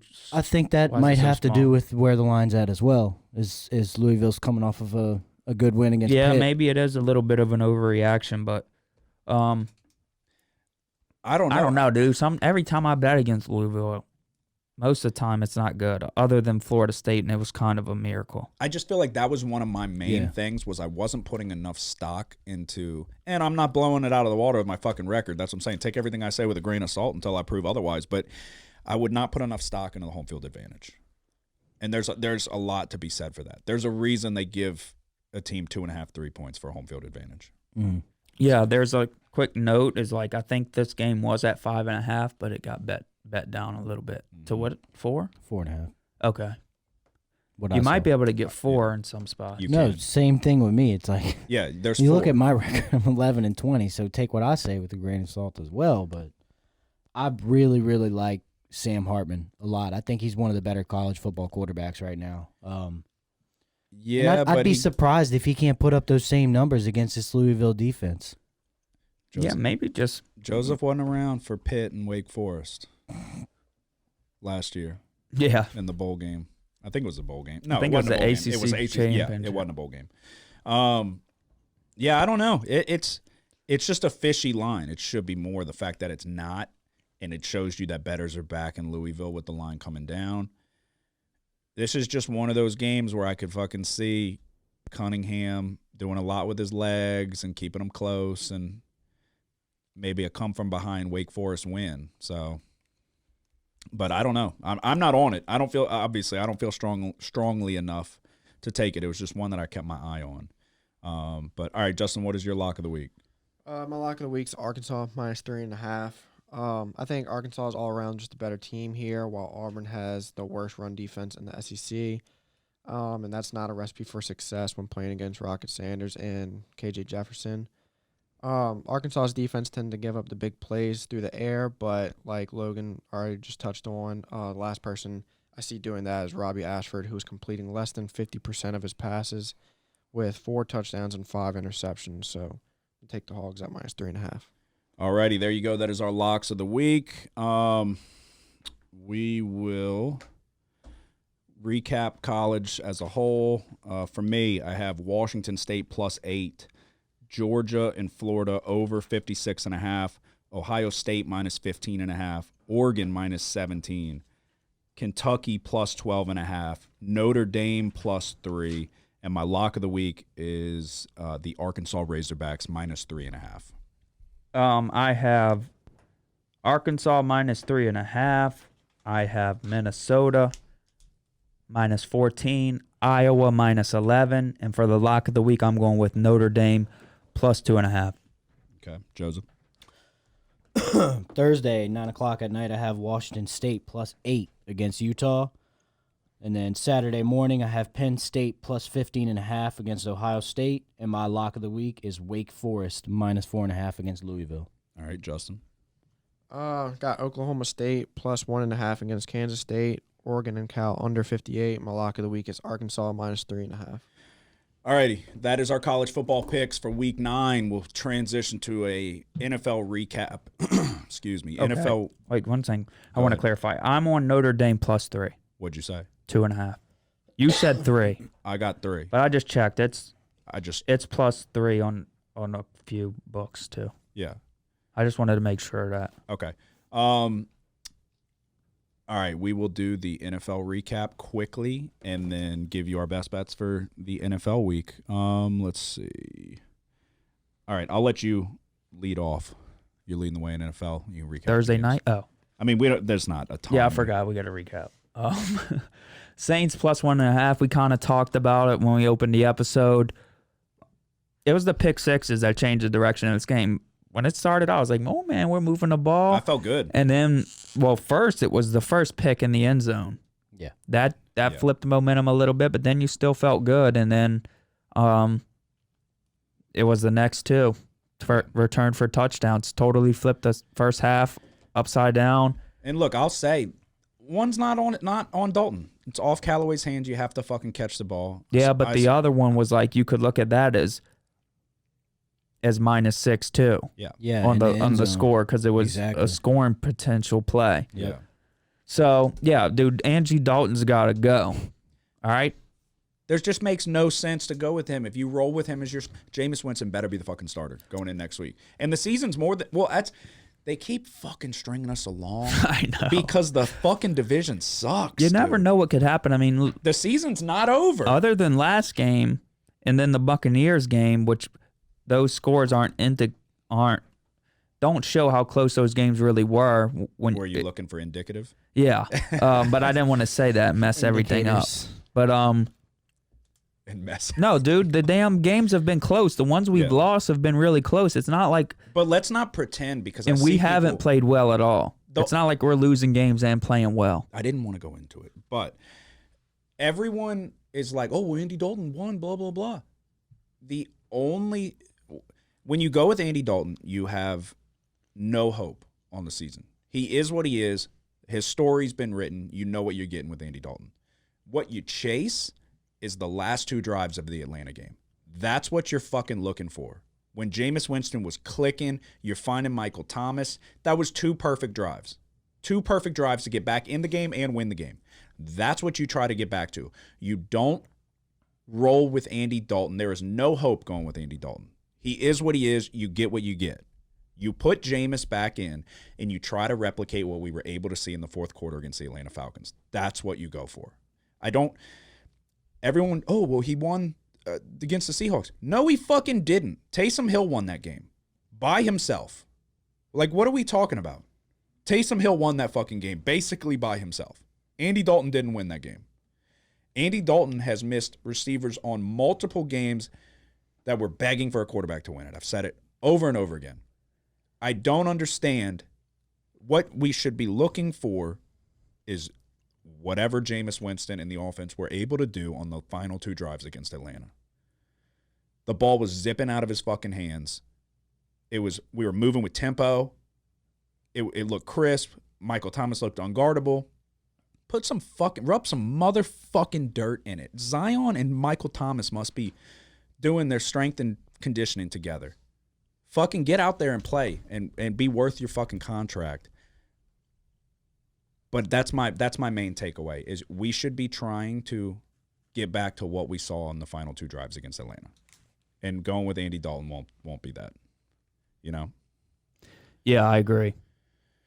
But I think Andy Dalton just gives you no chance to win. No, it's you may win a couple here and there where the defense has to play really well or somebody has to have a heroic performance because it won't be him. But he gives you no hope in terms of doing anything in the postseason. None. So what's the point? His book's been fucking written. Jameis Winston is 27, 28 years old. You might as well try to see if you can tap into something with Jameis. Yeah. He shows flashes. Andy Dalton doesn't. Andy Dalton is just okay, maybe he'll go through his progressions and he'll check it down or he'll find the guy on a fucking 10-yard, 10 and in, and he's sitting down in the zone and we're moving the ball a little bit. And then when it gets to the red zone and now it's time to be a good quarterback, we're going to fucking turn the ball over. There's no upside going with Andy Dalton. It's the safe choice. Mm-hmm.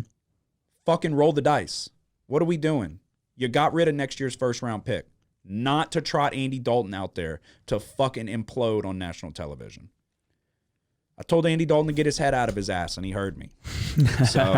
And he proceeded to not get his head out of his ass. But yeah, another 2-1 week for you. We're on all 3 of the same picks. 3-1 for me. Only loss. Let me ask you this: would the Saints have been your lock if we weren't going there? Or did that play? I thought it was a good spot for us. Yeah. I feel like it's been a good spot the last 4 weeks. And dude, if it weren't for those pick sixes, which one was really unfortunate, and you could maybe make an argument that if that one doesn't happen, then maybe we take the ball downfield, score, and then the whole way the dominoes fall is totally different. But yeah, dude, that was just misfortune there because that was right through Callaway's hands. Yeah, no, that's not on him. You got to catch the ball. Your fucking sister's meeting Callaway on the street. Yeah. That's what I said. I said, that motherfucker, I killed that motherfucker myself. No, I'm kidding. But yeah, Commanders plus 5.5, Chiefs minus 3. Winner. Commanders went out right against the Packers. And then Steelers plus 7. Yeah, that was nice. The defense shows up. If Kenny Pickett, come on, Kenny. Kenny's got that spunk in him, but God bless. I thought they was going to lead the game-winning drive. But actually, I texted Bam, and I said, because Bam, he jumped on it with me as well when he saw it was my lock. I was like, he wants to throw a pick. But then he threw one, and then when they got the ball back, I'm like, he wants to throw another one. Yeah. So I was like, you have to – I said, realistically, just pray it's not a pick six. So threw a great play by the DB to toe tap and stay in bounds. I was like, all right, good. We're fucking out of here. But I knew the interceptions were coming. You could just tell. But I like that he's not scared. Yeah. He's going to go out and try to win you the game. He has Mike Tomlin's like fake blessing where it's like he was born for this. You know Mike Tomlin's back there like, fuck, please. Come on. He's trying to will it. But I still think he gives them that spark. He still gives them the like a little bit of an energy in comparison to Trubisky. So, Yeah, well, it's the same thing. Like, a lot of people know Trubisky's had his chances, Yes. you know? So it's like, give the guy. yes. No, I agree. Yeah, but Trubisky threw 6 touchdowns in one game. Did he? Yeah. In college? No, for the Bears. Oh, yeah. Trubisky won the, what was it? The MVP. He did. That was so fucking dirty. That of them was to do so because funny. that was in a loss. Yeah, it was the playoff Mitch game. Trubisky. Yeah, That's what he Mitch said. Trubisky. They got that fucking kid up there who's like trying to be like Michael Strahan on Good Morning Yeah. America. But everybody went to Twitter and just started voting for Trubisky. Oh, that was so funny. That was so fucking dirty. But all right, 3-1 for me, 2-1 for you. Train keeps rolling on in college. In NFL for you and college, but NFL for me. I made up with my transgressions in college and got it back in the NFL. Joseph, you had just the Thursday night game, which obviously, you were on the under. So also, I think there was Terrible. 70 points scored. doubled So just missed it. And then Justin, you had a brutal week in the NFL, 1-3. But you were on Chiefs -3 with us. Also on the Saints, we were all in a bad spot with the Thursday game there. But like you said, and I agree, it wasn't a bad spot, but I felt like it was a good spot. It felt like we could have won against London. And there was there was more injuries that we didn't really know about. Then Roby goes down. It's like, dude, Yeah. that was a total disaster for the Saints. He's on IR as well. Yeah. I was thinking that we kept some people out the Sunday before because they were going to come back on Thursday. Yeah. So you were on Packers -5.5. Packers aren't good. No. Packers are not very good. And the Commanders are one of them scrappy teams. They're the Lions of last year. And then you were on the Jags -3. It was your lock. I texted Joseph, but you actually changed your tune this week. But I said, one day y'all are going to wake up and understand that the Giants are good at football. Oh, yeah. Oh, yeah. The Giants are good. The Giants play. Giants are How many times do legit. we have to say the Giants are good? Been saying it for 2 years. What? The Commanders are not scrappy. Don't say that. No, the Commanders are 1,000%. No, they're not. scrappy. They're only scrappy when Heineke's playing. And he's playing. That was his first game. We need to see how scrappy they are. Yeah, well, I was on the Commanders twice before, and I think they went 1-1. Nearly went. Did I lose the one where Wentz threw the pick on the goal Yeah. line? that was dude. Yeah. They're not good. Should be 3-0 betting the Commanders. No, they're not bad though. They're not good, but they're not bad. Was it a road game against Jacksonville, or was that at home? Giants? Oh, that's the Giants. I'm thinking. Why am I thinking the Commanders? That was definitely a road That game for was the a road Giants. game. Yeah. That was a good, fun game to watch too, especially how it ended. Yeah, hell yeah, it was. No, yeah, they're not bad. Daniel Jones is going to get paid if he keeps going the way he's going. They're going to look for any reason not to pay him, but as long as they don't lose like 3 in a row, I don't hate Lawrence either. he's not that good. He's inconsistent, but I think he shows promise to where, like, Well, he if should. he He was the taps number one that overall potential, pick. he could. Yeah, he better. Yeah. You know? I mean, you look at the weapons, there's not really any like Right. big time weapons. Right.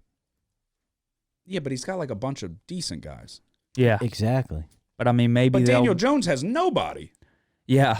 He's But got the best running back in the league. Yeah, that's fine. Fucking, And he's got feet. ETN. Trevor Lawrence has ETN, and he had James Robinson, who's obviously gone, but ETN's lighting it the fuck up. yeah, ETN's about Yeah. to fucking He's, blow up. yeah, because you have him in fantasy. He scored the touchdown and got the 2-point conversion. No, he is looking. Saquon's better than ETN, but ETN ain't fucking bad. And Daniel Jones has no receivers. He's all right. Name 2 receivers the Giants have. Wan'Dale Robinson's about to break out. Name for who? The Giants. Okay. He's not, but okay. What do you mean? Who else? He's got like 10 targets these past 2 weeks. Okay, who else? Darius Slayton. Okay. Do you have Sterling Shepard's hurt. Okay, yeah, exactly. He's out. Probably If- for the season. So would he be their number 1 wide receiver? Who's that? Sterling Shepard. If he was healthy? He would, but not for long because Yeah. Wandale's coming. Yeah, that's a fucking horrible receiving core. Wandale's coming. Kenny Galladay has like 1 catch on a Yeah, fucking he $80 million sucks. contract. It's criminal what they're doing to Daniel Jones, and he's still putting him on his fucking back. Yeah. So He's good. I like him. no wide receivers. They don't want to pay him, but they're gonna pay him. So The Giants are good. The NFC East is the best division in football. But, all right, Thursday night, Ravens, Bucks, and arguably one of the fishiest lines I've ever seen. You want to go first? Me? Yeah. Shit, dude. I'll go first. You want me to go? I guess. I'm taking Baltimore. This is one of those, I think it screams to take the Buccaneers, but I can't do it. The Bucs are fucking bad. Really bad. And their defense has looked really bad. Their defense has looked uncharacteristically bad from the years past. So for that reason, I'm taking Baltimore in a game that I think Baltimore needs to win. I mean, you need to win every game, but Ravens sitting at 4-3. I think the Ravens have a better chance to do something this year than the Buccaneers do. I've been saying that the demise of Tom Brady is coming. I said it last year and I was wrong. I said it this year and I'm right. I'm taking the Ravens -1.5. All right. I'm going ahead. with the Buccaneers. Go ahead. It's just like and we'll get to it on my next pick, but I'm just going with the old heads this week, dude. They can't run the ball. Yeah, they can't. They're struggling. They're the but worst. It's like, They're the worst. I literally put it on Twitter. I said they're the worst in short yardage situations, 3rd and 1, 4th and 1. That was right after Leonard Fournette got stuffed on 3rd and 1. I didn't even know they were going to go for it. They go for it on 4th and 1. He gets stuffed even worse. Yeah, that makes no sense to me. Against the Saints, he got stuffed over and over again. They're fucking bad on short yardage situations. Fournette's not. They scored 3 points and they didn't turn the ball over against the Panthers. Yeah. I mean, look, they aren't playing well. Baltimore's secondary is susceptible. You can have success passing the ball. But I just don't know if they keep playing as bad as they've been playing. Like, I don't know. I mean, maybe that's the way it goes down. Maybe it's just fucking downhill from here, but Tom Brady's life's over. it's prime time, Tom Brady. You love Tom Brady, though, so you're going to back him, but I don't know if it's the good idea. I don't know, dude. I think it's a good idea. But yeah, no, it's just this is more of a spot play than than Why are the Buccaneers going to win? I don't think that they're going to continue to play as bad as they've been playing. Okay. And then I think that with the linebackers that the Buccaneers have, I think that that's a pretty good matchup to contain Lamar from running it and stuff. Yeah. But we'll see. Okay. Joseph. It's not an easy pick, though. You know, No. It's not. No, that's what I said. It's fishy as can be. Joseph. I'm on over. My over 45.5. A little bit of what both of y'all said. I know primetime unders, this and that. Well, tell me that last week, huh? Why don't you tell me that last week? It's not even. I don't really give a fuck about prime. I'm just saying, like that trend. The way I look at this, though, I think that. Wait, you're on over? Yeah, you just said it. The I Ravens' think that defense is susceptible, I think that if the Buccaneers, and I think they can turn it around, just like Nick said. This week, this would be the week to do it. Primetime, Tom Brady getting points. I don't know. I think Wink Martindale's going to have a field day with that susceptible Buccaneers offensive line, and they're going to pressure Tom Brady, and he's going to get all fucking flustered. They're going to put interior pressure in his face. Nobody's better at dialing up blitzes than Wink Martindale. Wait, am I drawing a blank? He's not with Baltimore anymore, is he? I'm not sure who their coordinator is. He might be with the Giants. I might He be is with the fucking Giants. that up. That's why the Giants are so goddamn good on defense. They got all those blitzes now. Yeah, that's bad on my part. Anyway, when he was with the Ravens, he was very good at dialing up blitzes, and he still is with the Giants. Regardless, Calais Campbell, the guys on the D-line, Patrick Queen, he had a fucking hell of a game last week. I just don't think the Buccaneers are good. I don't. I think the defense has shown a lot of weakness this year, and I don't think Tom Brady has it anymore. So It's fair enough. I mean, there's no reason. They haven't given you a reason to think that he does. I mean, these past 4 weeks, he's been let's awful. put it this way. They have lost 4 out of their last 5, if I'm seeing that correctly. Their only win was against Atlanta in a game that Atlanta got fucked. where they could have won. Could have won, And, but got and before that, it was us. but got screwed out of an opportunity to go down and win the game. Yeah. You lose to Carolina 21-3, a Carolina team that is fucking completely rebuilding, getting rid of all of their good players just about. And then you lose to Pittsburgh 20-18 when Trubisky had to come back in. Favored in both of those games by double digits and lost outright. They are playing terrible, which is why I think they play good this week. I mean, that I is, think they could put like up some he said, points. that is what the spot calls for. I feel like, I don't know, I haven't looked at where the money is. I would assume it's probably all over Baltimore. It is. It's not all over. I think it's like 70 to 80%, which I guess you could say is all over. Shit, that's like fucking gravy on grits, son. Gravy on 82% of the money's on Baltimore. I just can't do it. I can't do it. All right, Justin, which side are you on? I'm on Baltimore -1.5 as well. Okay. Fucking squares. You don't like it? You're not the NFL guy anymore, Justin. I hate to break it to you. I mean, I get it. I definitely understand why y'all are picking Baltimore. It makes sense. It's just like, fuck, nothing makes sense. You know? I mean, no. It makes no sense with the way that the Buccaneers have been playing that they should win this game. I feel like Baltimore's the better team. seeing the board clear. Everybody and their grandmother was on the Niners at home getting points. Yeah, I not was me. leaning that way. Not me either. Chiefs fucking run them out Not the Justin building. either. Yep. But yeah, Justin's not the NFL guy anymore. Who is? Okay. What was your NFL record last year? I don't know. The year before that, it was 61%. Yeah, that's It's true. not bad, though. 19 and 17. That's 11-17. Yeah, 11, 17. It's not. That's bad. You thought I said 19 and 17? You No, thought I was saying that was yeah. bad? I was like, what? Whenever I wrote it, I was like, I don't want anybody mistaken, but You wanted it to be a 9 so bad. But yeah, you picked at an all-time clip last year, and then that's what we were wondering: was it the Cinderella story? You could still turn it around, dude. Well, yeah, certainly. Like, you could go, like, fucking 4-0 this week and then, like, 7-0 next week. Just pick a bunch of games next week. playing every week. Pick a bunch. It's never a good idea. Yeah, don't do it. All right.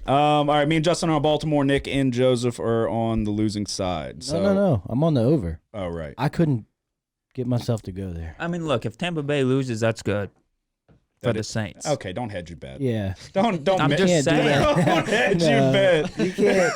Yeah. You're saying- trying to find an out. There's people out here that But are I don't listening think that that don't they're have going to ties go to the 3 NFC. and 5. There's I don't people know listening about that don't have ties to the NFC South. Yeah. So I don't either. I'm leaning that way too. I just can't do it. I told y'all the demise of Brady is upon us. And it is. But the Baltimore is not the best team in the league, you know? Well, certainly not. But also, too, it's like I feel like Lamar's kind of been last few weeks not playing great. Lamar's playing for a contract. So you go to 4-4. That's not good. Brady's done. Yeah, they had Lamar lined up in the backfield. Dude was getting pitches on 4th down from Mark Andrews, bro. Running not it for see that. 12 yards. Mark Andrews goes under center. Speaking of Mark Andrews, you got me 4 rushing yards, and that's it. No, not a single catch. Lines up under center and tosses it to Lamar Jackson out of the backfield on 4th and 2. I mean, 4 yards per carry is not bad. Yeah, but 0.4 points. Come on. All right, who's leading the way Thursday? Probably you and him. Yeah, I'm Nick. 6-1. Joseph, you're 5-2. 0-2 in my last 2. I want to say I'm either even or 1 game under 500. I haven't been tracking it like y'all have. I wasn't having a ton of success, so we try to pretend it's not happening. All right, so we look ahead to Sunday. Interesting Sunday slate. It was kind of tough for me to find games that I liked. Yeah. I'll let you go first. You going 3 again? Yeah. I'm going Always the prime 3, time no games. matter what. No matter what. Until I we hit think until so. we hit the playoffs. Yesterday or 2 days, however many days it goes. You're going Sunday night. Yeah.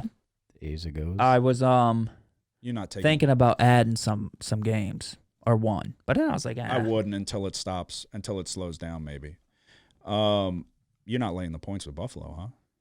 He's taking No. Green There Bay. ain't no fucking way you're laying the points with Is Buffalo. there anything I should know about Green Bay? Other than they're not any good? They got Aaron Rodgers. What does that mean? Are you laying the points?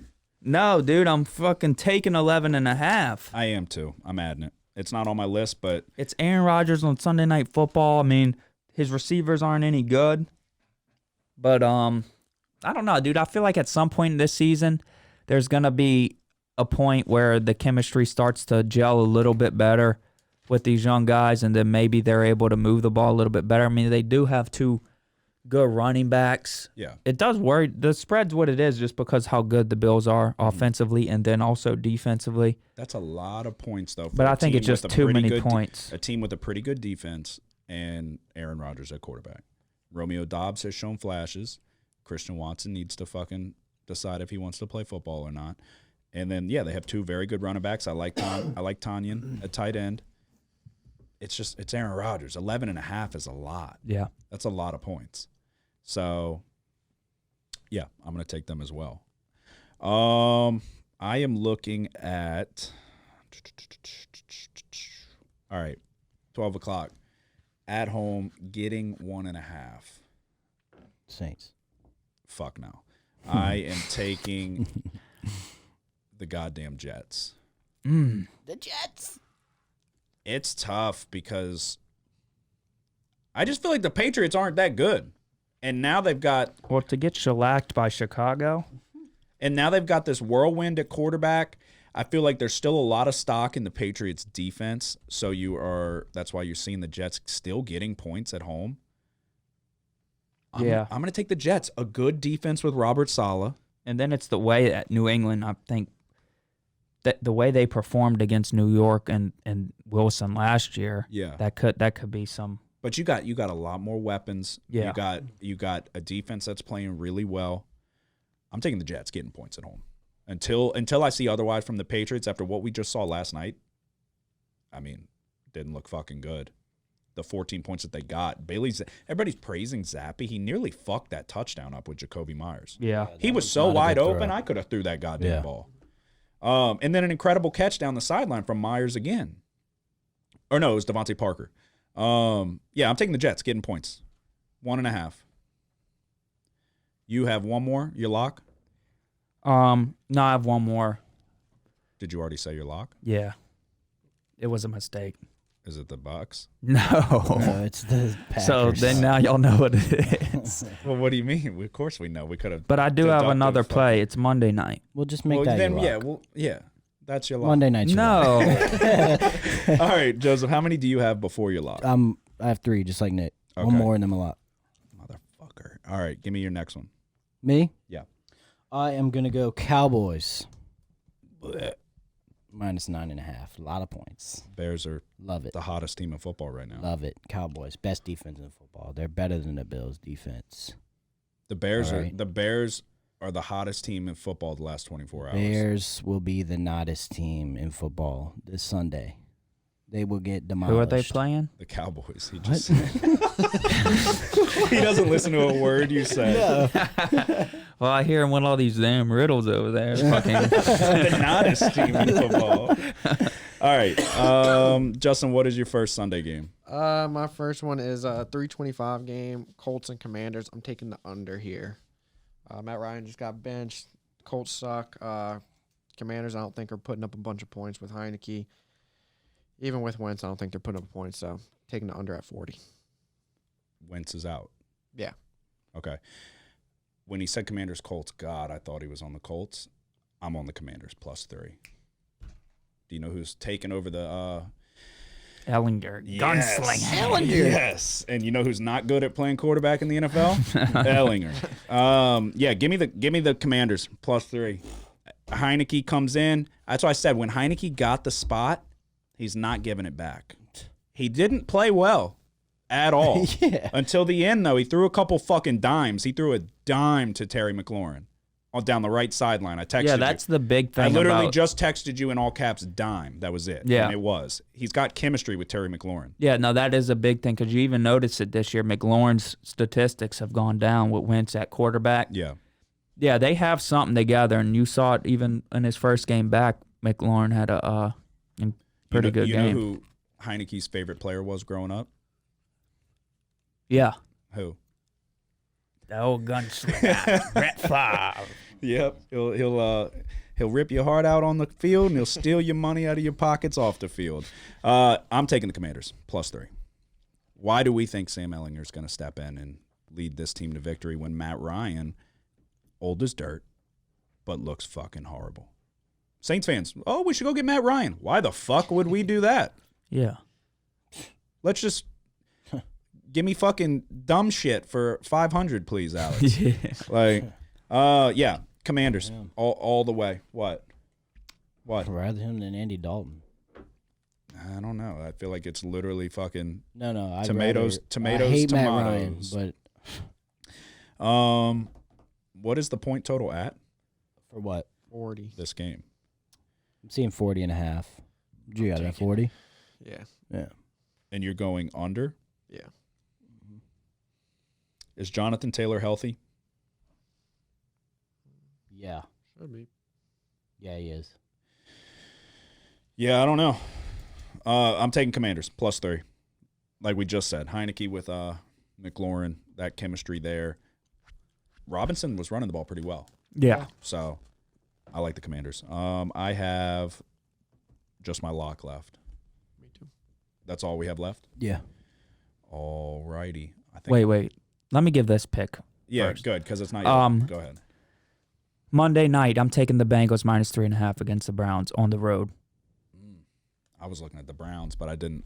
It does worry The you. Bengals' offense is fucking Yeah, no, rolling they're now, just though. moving. And then you look at the Browns. The Bengals have started to run the ball a little bit better. The Browns' run defense isn't good. The Bengals isn't the best, which kind of worries you because of what the Browns do. So you're going to take Joe Mixon over on his prop yards? Nah, I'm just betting on Burrow, bro. No, yeah, it was a slow start for the Bengals. That's why Browns getting 3.5 at home. Typically, I'd be all over that. But the fact that the offense is clicking the way it is, I'm like, fuck, I can't do it. I can't bet against the Bengals. If you put a gun to my head, I would probably lean Browns, I guess, just because those primetime games getting more than a touchdown. But I could very well see. Yeah, and you look at the division. I mean, the Bengals are The Bengals 4-3. Bengals have a good defense. They have a chance to kind of, if Baltimore loses, like I think they will, Baltimore falls to 4-4. Bengals have a chance to go 5-3, be in control of the division going into the bye. That's what I think is going to happen. But when Baltimore wins, then even more so the Bengals are going to need. Oh, to yeah. win. So win-win for you. Yeah. Yeah, no, I couldn't take the Browns for that reason. I mean, it was an uncharacteristically slow start, but you could kind of expect it. Potential Super Bowl hangover, I guess. Yeah, and then Joe then the Burrow was Bengals are out of just- most of the training camp with the appendectomy. Yes. So, but they have woken up Jamar Chase. What Jamar Chase is able to do after the catch is equally as impressive as he's able to do attacking the ball in the air. When you have Tyler Boyd lighten up the defense the way he is, they have so many weapons. Yeah. And if Hayden Hurst can, Yeah, no, he's provide- starting to step into a role, and the tight end is getting involved in their offense now. I think So- that's Like opening that up Uzama more. last year. Yeah. yes, Yeah. everything's in front of them too. Slow start, but it's like the defense is solid. Eli Apple got benched because he fucking sucks. But yeah, no, I mean they could score with anybody in the league. So, alrighty. Most important bets of the week for the NFL. I'll lead it off because I am leading the way. It's the only category, so I gotta keep hitting them where it hurts. 5 and 2 of my locks of the week, and I am going to the Lions +3.5 at home. Lions suck. Dolphins suck. Give me the Lions +3.5. I think it's getting to be that do or die territory for Dan Campbell. 1-5 on the year. The Dolphins got off to a great start against the Steelers, and then that was pretty much it. They made the adjustment, stopped giving them the little short intermediate shit over the middle, and then their offense stalled out. So I think that the Lions could potentially duplicate that. They're getting Swift back as far as I can tell. 3.5. I think the Lions are still the scrappy team, but they suck. So this is a game that it's do or die.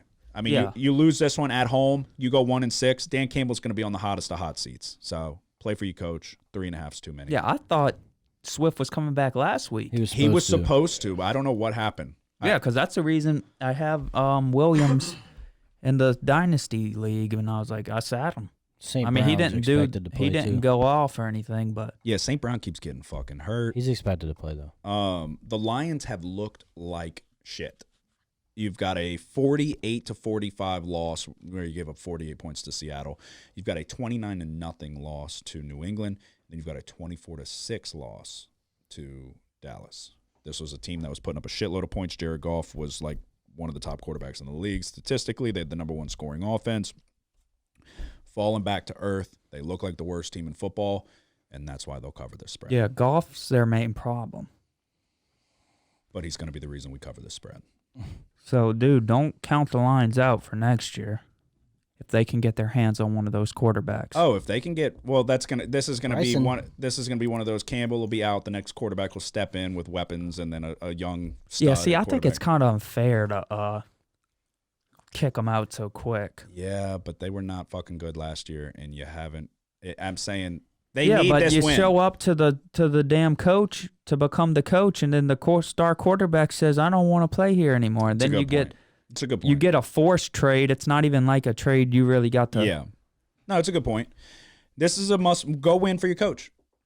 Go win for your coach. You go 1-6. This is the Dolphins team that, like I said, against Pittsburgh, they got off to such a fucking hot start. It looked like they were going to potentially run away with it, but then once they hit the red zone, they couldn't. They were stalling out. So, 4 of 14 on third down, 4 of 15 on conversion downs if you count the fourth down that they did not get. They lost the time of possession. This was a game that. So the Lions don't have a defense like Pittsburgh does, but they have a better offense. So I think they'll be able to hang in this game with them. Home field's a big thing here. 3 interceptions from Kenny Pickett, and they still only lose by 6. Let's feed Swift. You've got Amon-Ra St. Brown, if he could finish a fucking game, is one of the bright spots at wide receiver in the league. I think 3.5 is too many, so I'm taking the Lions at home. What is your lock of the week? I am going to Seattle. Giants and the Seahawks. I'm going over 44.5. What?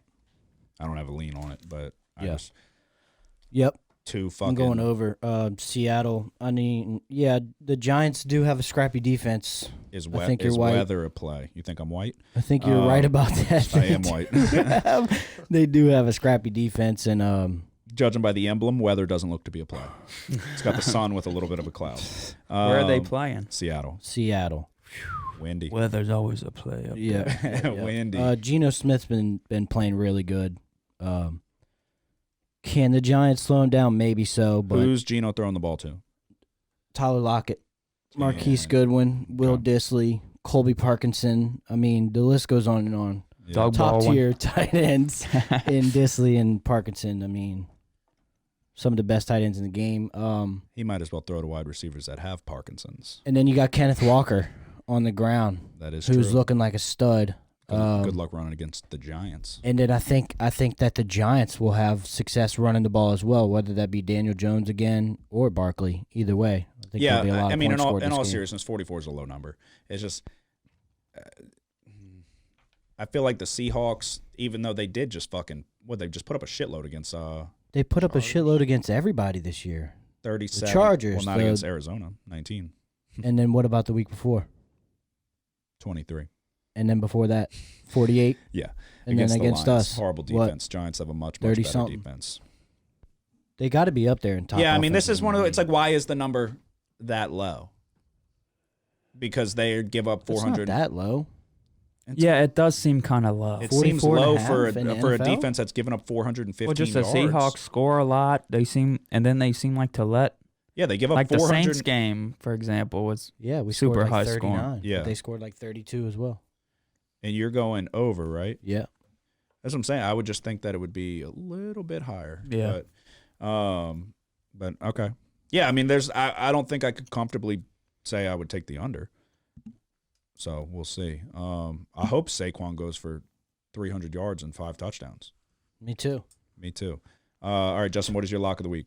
I'm on this game as well, and I'm taking the Seahawks -3. I'm going against the Giants again. I think Geno is going to have a really good game this week. He's Why not is going to that? have DK's little bitch ass chirping in his ear, every play. Do we know he's out? Yeah, he's out. Yeah. You're sure? I'm pretty sure.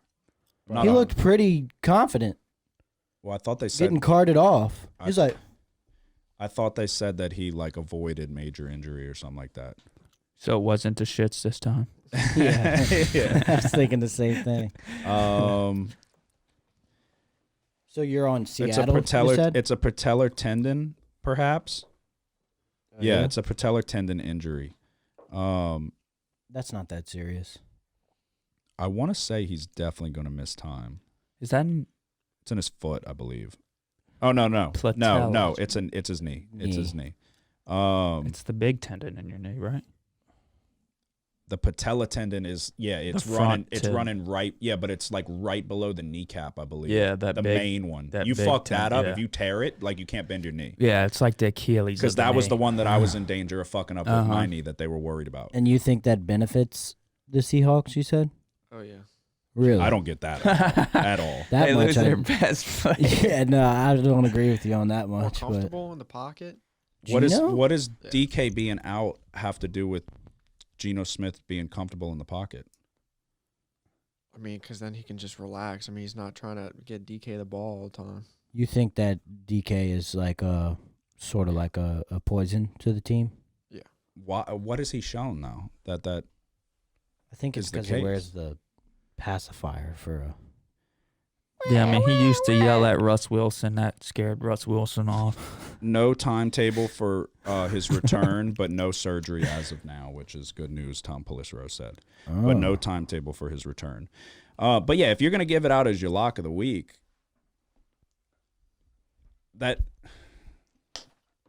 one, you keep betting against the Giants over and over and You over hate again. that. And they're like one of the best teams against the spread. They got- Oh, yeah. They've They've only lost one game against the spread. Yeah. 6-1. Yep. But I don't get the logic behind losing DK Metcalf is going to then. I mean, that wasn't Help more so them. the reason why I was taking him. I was just saying I think Geno's going to have a good game. I think he's going to be a little bit more relaxed, But, I mean, I just think the Seahawks are clicking on all cylinders right here. Kenneth Walker's hitting his strides, and Yeah, Obviously, the that's Giants going to go be an 7-1. interesting game. yeah. Because if the Giants do go 7-1, that's going to be. No, yeah, they very well. Seahawks very well could cover, but. It doesn't matter. But this ain't Just hit the over. no addition by subtraction shit. Losing one of the best wide receivers in football. But the Giants are also good. Yeah. But there's a lot of people that still, I think, that still aren't believers. Because we're accustomed to the Giants of the years past. I mean, and they've won some close games too. But they're in every game. What's the spread here? 3. And the Seahawks are at home and our favorites. Mm-hmm. Just like Jacksonville was. Yeah. Yep. And just like Baltimore was. I don't know. This will 5.5 definitely on be that an interesting game. Because I got running back in my other league, Kenneth Walker. Oh, yeah? In 2 leagues, I have Kenneth Walker. And in 2 leagues, I have Travis Etienne. So that's fucking...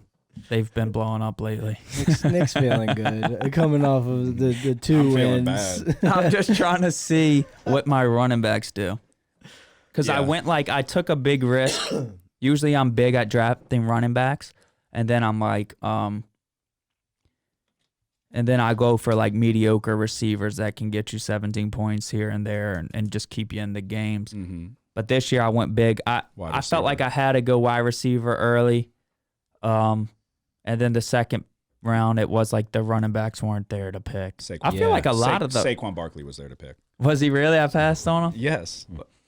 Yeah, I got CeeDee Lamb's dropping the football. And you're talking about in Yeah. our league, yeah. And Because I Zach- got Saquon at nearly the very end. Because you picked after me. I went Dalvin Cook, and then you went Jamar Chase. You might have been the pick after me. No, I went before you. Before. So you picked Oh, Saquon right you before. positive? Yeah, because I You took passed Jamar on- Chase third? Yeah. I Jesus. passed on Cook to Okay. Then he wasn't To there. pick Chase. I took him right before Yeah. you.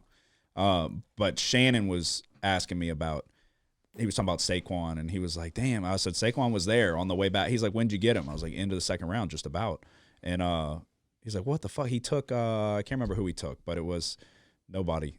nobody doing as well as Saquon, obviously. Well, a lot of the top running backs It's easy to say kind of no. aren't doing that well. Well, I said as soon as I made the No, pick, no, I know, said but- this is going to decide on whether or not I have a Right. good season or not. But I mean, you As can I was putting it up there. understand why people would pass on him. It's Yeah, but sort of when- like why you pass on but- McCaffrey. But he was back healthy, and when but McCaffrey gets hurt every year, it seems. Well, it's 2 years for Saquon as well. Is it too? Yeah. What did he hurt well, last more year? than Was a it year. the ACL? Last year? Yeah, that I was. think so. Okay. Yeah, I don't know if he's hurt anything before that. I could have sworn he missed some time. He before might have, that, but regardless, it's like when healthy. That's what I said. Oh, I'm yeah. rolling the dice on Saquon Barkley. If he's Yeah. healthy, it might. yeah, I mean, what be he the had reason I that win. 1 year, and then, yeah, for people to say that he wasn't going to be anything, that was just a mistake. Yeah. I mean, I know it's easy to say now, but like just thinking back on it, like he just is still so young. Yeah. No, definitely. So it's so much easier to recover from big time injuries like that the younger you are. Yeah. So like you said with the Giants, it's kind of like everybody keeps waiting for them. I feel like people will keep betting against the Giants, waiting for him to drop one. we don't feel the same way about the Seahawks. I don't know. Is Geno Smith like What's the record for them? 4-3? 4-3. Yeah, I mean, I just think the bigger surprise is the Giants. Seahawks are 2-1 at home. The Giants are 3-0 on the road. Wow. Run game and defense travels. Yeah. Yep. And if those cocksuckers could catch the ball, Yes. then they probably would have never lost to the Cowboys. Yeah, realistically. Oh, that's right. That's their only loss, huh? Yeah, and Well, Daniels, Sterling Shepard couldn't fucking Yeah. catch. Yeah. Galladay dropped a wide open ball Yep. trying to the turn up field. crybaby saying, Yeah. "Get me on the field." Yeah. I need more catches. He dropped Shut 2 up. actually. Yeah. That was sick. Yeah. I mean, it's been proven. The Giants are fucking good. Said Yeah, it for I'm thinking they're years. going to score this week. Over 44.5. I And hope- my I hope lock you're right. is Packers plus 11.5. When has Aaron Rodgers ever gotten 11.5? It's a good question, but probably early on. I mean, come on. But all right, recap. Thursday night, I'm taking the Ravens minus 1.5, the Commanders plus 3, the Jets plus 1.5, the Packers plus 11.5 with Nick, and then my lock of the week is the Lions plus 3.5. Do it for Coach Campbell. I'm on the Buccaneers plus 1.5. I'm on the Bengals plus 3.5. And for my lock of the week, I'm on the Packers against the Bills plus 11.5. All right, Joseph. Thursday night, Bucks Ravens. I'm going over 45.5. I'm going Cowboys minus 9.5.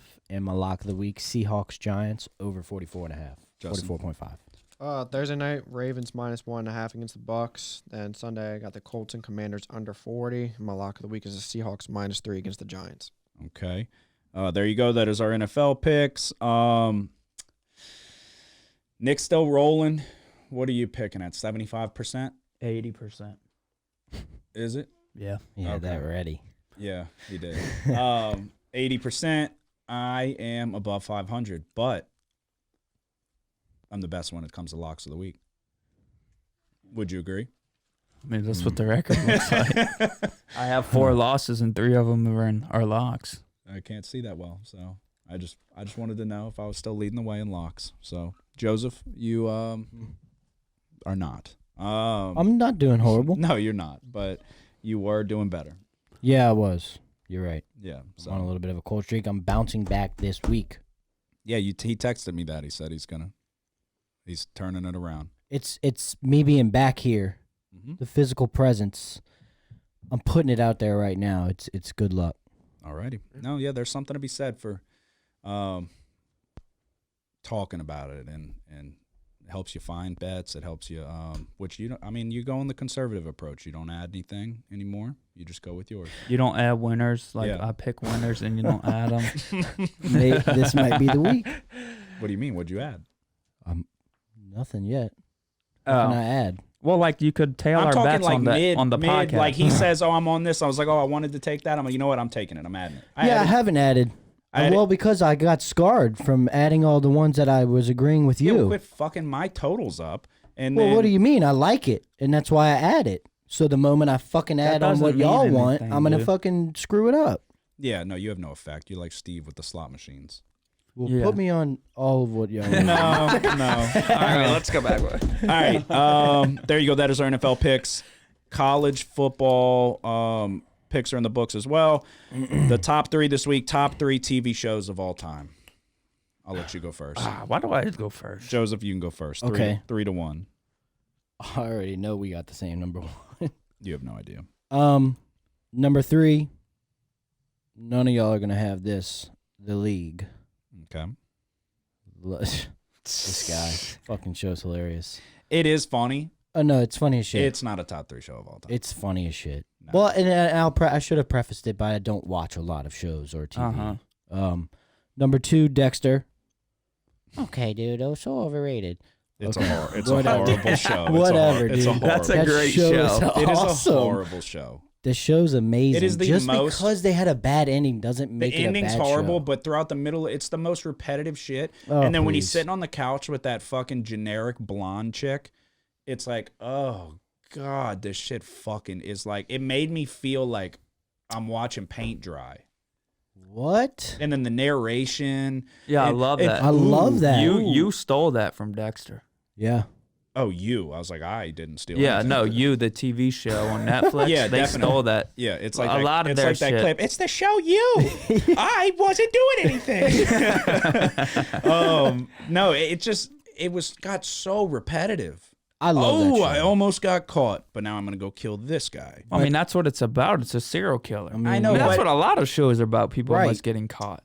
I understand, but it was so fucking repetitive. It reminded me of a different concept, but like The Walking Dead. Who's gonna get bit by a zombie this time? Oh, no. Who's he I gonna mean, you try could to say kill that and wrap about up almost and, every oh. show, though. Nah. Yeah, the concept remains It's so the same. repetitive. But the Like a lot of shows storyline- are built around romance. It's so repetitive. Boy almost gets girl, but boy messes it up. The best and then show. it just continues on. Yeah, I mean, I have one show that it wasn't repetitive at all. Like, Number 1, The Office. okay, all right, I'll go mine. Number 3, Always Sunny in Philadelphia. I guarantee that y'all don't. It's one. It's still running. It's like season 17, still running. They're still coming up with funny New episodes? Yes. Still? on FX. Danny DeVito is an all-time fucking TV show character. Charlie Day is hilarious. They're all funny. Every single one of them are funny in their own way.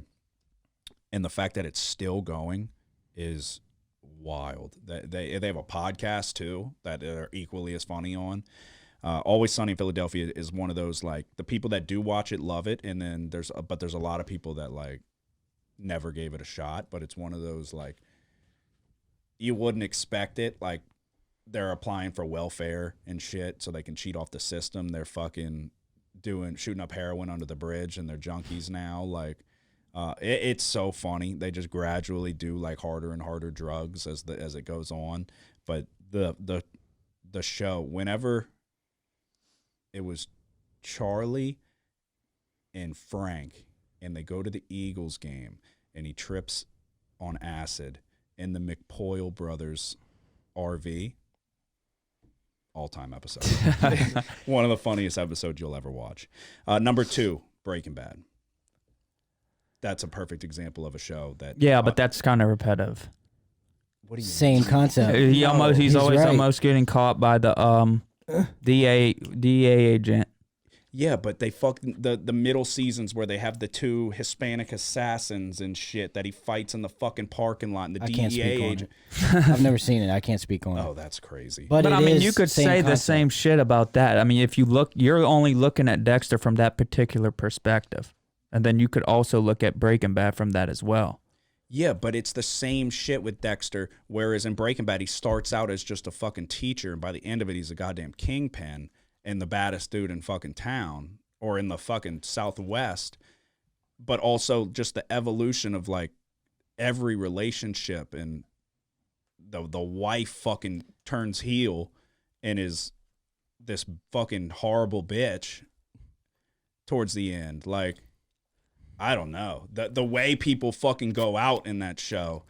Fucking Salamanca in the wheelchair. It was always shit that you're like, what the fuck? Like, Yeah. You watched it all the way through? Yeah. Did you? or You Gus did? when he comes walking out, half his face. I mean, they fucking did gone. have a lot of good characters too, which I mean, But Dexter just was so fucking bland and vanilla. No. When Gus gets blown up and he comes walking out and he fucking fixes his tie and then the camera goes and half of his fucking body's gone and he just falls. You need to watch Dexter again. No, I will never. I think you're forgetting how. How good much it did you is. watch? Like all of it. Like all of it? Yeah. Or I watched all it of at Kyle's. You're only saying that because of the ending. No, dude. Throughout the beginning, I just felt like I had nothing else to do, but I wasn't like enjoying it. Yeah, I don't know. I don't know anyone that feels that way other than you. Yeah. How about that? How many people do you know that have watched the show? A lot of people. I know. I didn't even know he watched it. Oh, I love that show. I watched the whole season. I once, know while a lot of working. people, it's their favorite show ever. Name 3. Not him. Well, it could be mine, but I'm keeping it off of it because I know you would have something to say about it. I'm just avoiding that. But somehow we ended up there anyway. You don't know 3. A lot. My dad, it could be my dad's favorite show of all time. That's crazy. Who else? My cousin, Alec? Alec. I My don't cousin know. Alec. No. That was another person. I don't know. Maybe Alec likes it. No, he does. Look, they did this new thing, Dexter, New Blood. That Oh, thing was God. fucking trash, dude. I heard it sucked. It was dumb. They tried to. They should have just kept the ending. Okay, you don't like the ending. No, big whoop-de-doo. That was the one thing with Breaking Bad is that a lot of people like that ending, Yeah. which I won't go into why they liked it, but in case if no one's watched it yet. But Breaking Bad? yeah, a lot of people like the way that That shit's ended. been out for so long. Yeah, it was a great But ending. some people, you can't watch every show. Breaking Bad was like the forefront of everything when we were in high school. Yeah. That was like the most popular show. I Yeah. think it's literally like the It most was. successful show of all time. It was back then. I think for it sure. still is. The most Game of popular Thrones show. may have overtook it, but Oh, I'm sure. yeah, no, I mean, just the writing on that show was so fucking good. It was so good. How many seasons is it? 7, maybe 8, Yeah. Yeah. How long are the episodes? like an hour. So you gotta have some time. Yeah, but it's a draining show. I think I've watched it start to finish twice. Yeah. Like you get like wrapped up in it, and it's like some of the scenes, like when shit happens, it's brutal. Like you got if you get like emotionally invested in shows. Yeah, that's it's- another thing is like shows can be experienced different from like if you watch them binge watch them versus waiting weekly for episodes Yeah. too. That's true. That is Yeah. true. What's your number 1? number 1, The Office. That Figured we'd have the it's same number one. one. It's a show that you can put.